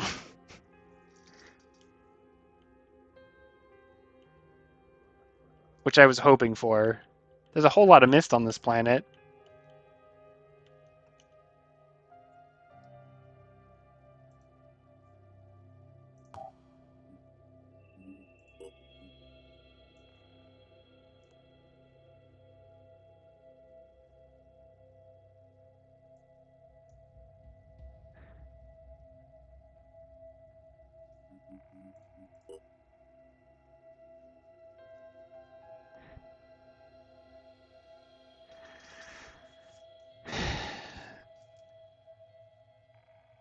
An apex mutation is being developed in a huge cavernous structure. Let me. If I Google the end condition and the end condition is clear the Citadel, I'm okay with it. And if I Google the end condition and there's something after the Citadel, I'm in trouble. Phoenix Point end condition, or victory condition is probably what you want.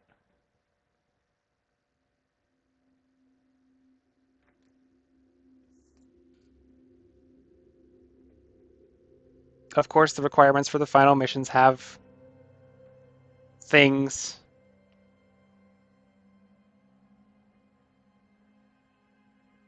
Let's just say that I'm me.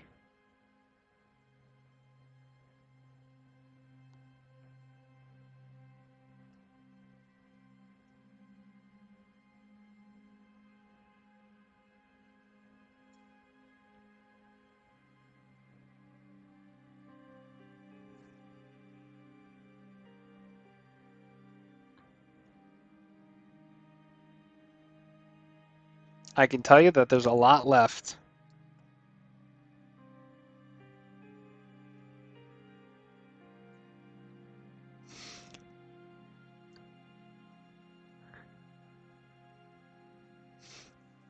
Okay, so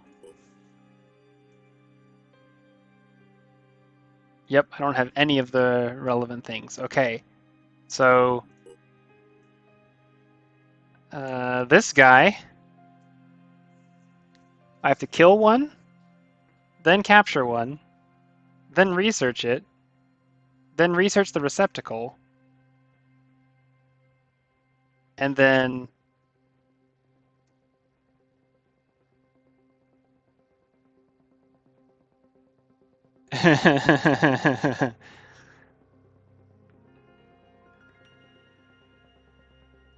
$30 hours is considered rushing through the game. Average playtime is over 120?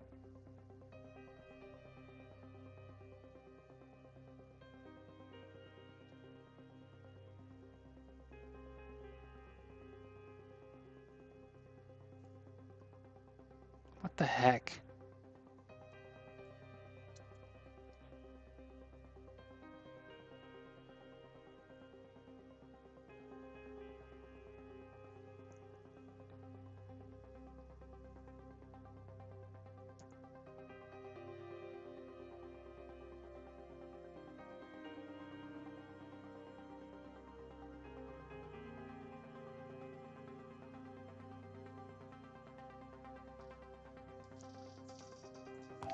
It says that so I can get my own ending, which doesn't require any of the factions to do anything, or I can get the Jericho ending, which requires that these guys, not me, have researched Project Nemesis.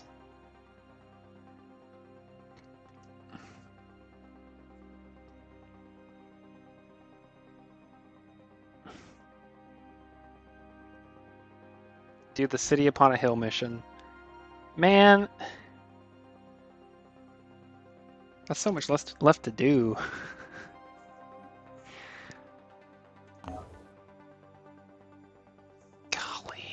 I don't think I have it. I think we're on the low side. I don't think we're going to do it in 80 hours. But what the heck? The heck? How much playtime is in this file? Can I look at it?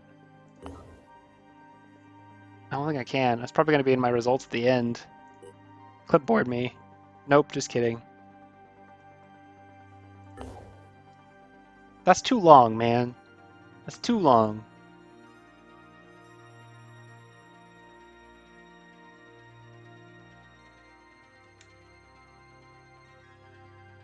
Probably check Steam. I mean, so my playtime, it's not counting the stream yet. This stream is 4 hours. So my playtime is going to be 43 hours. So I don't know, finish in 50? If I keep beelining it, but like I have to do Haven Defense and I have to hope that a Citadel spawns.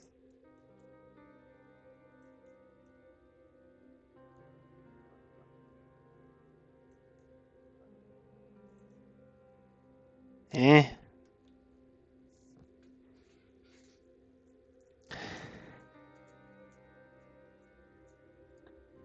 I've done a reasonable number of main missions, but there are still plural main missions that the end game is gated behind.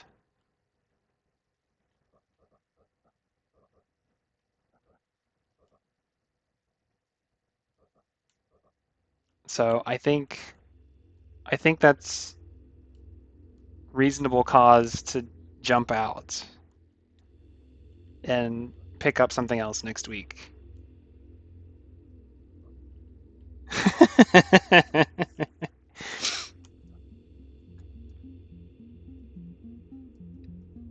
I think I finished this on my own time. I guess for that matter, if I finish it.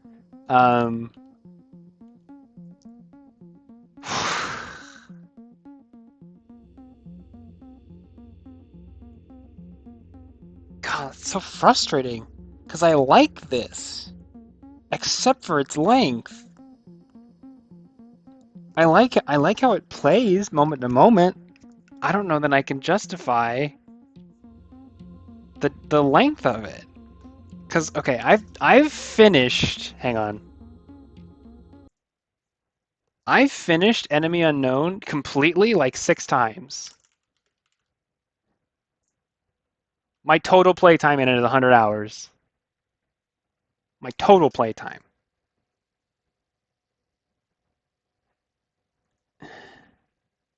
XCOM 2 is a little bit different because XCOM 2 is a longer game. But XCOM 2 I've played in totality, once without DLC, once with, in 92 hours.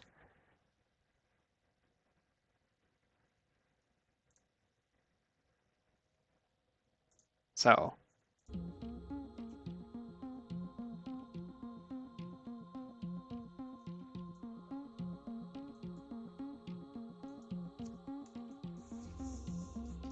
Yeah. Alright, well, I will see you guys next time. Thanks for coming out. Hope you had fun. And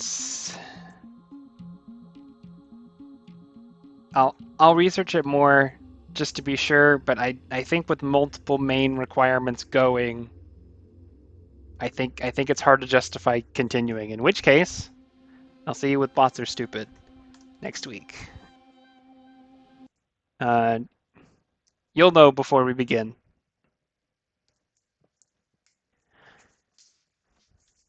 So, have a good night. I'll see you around.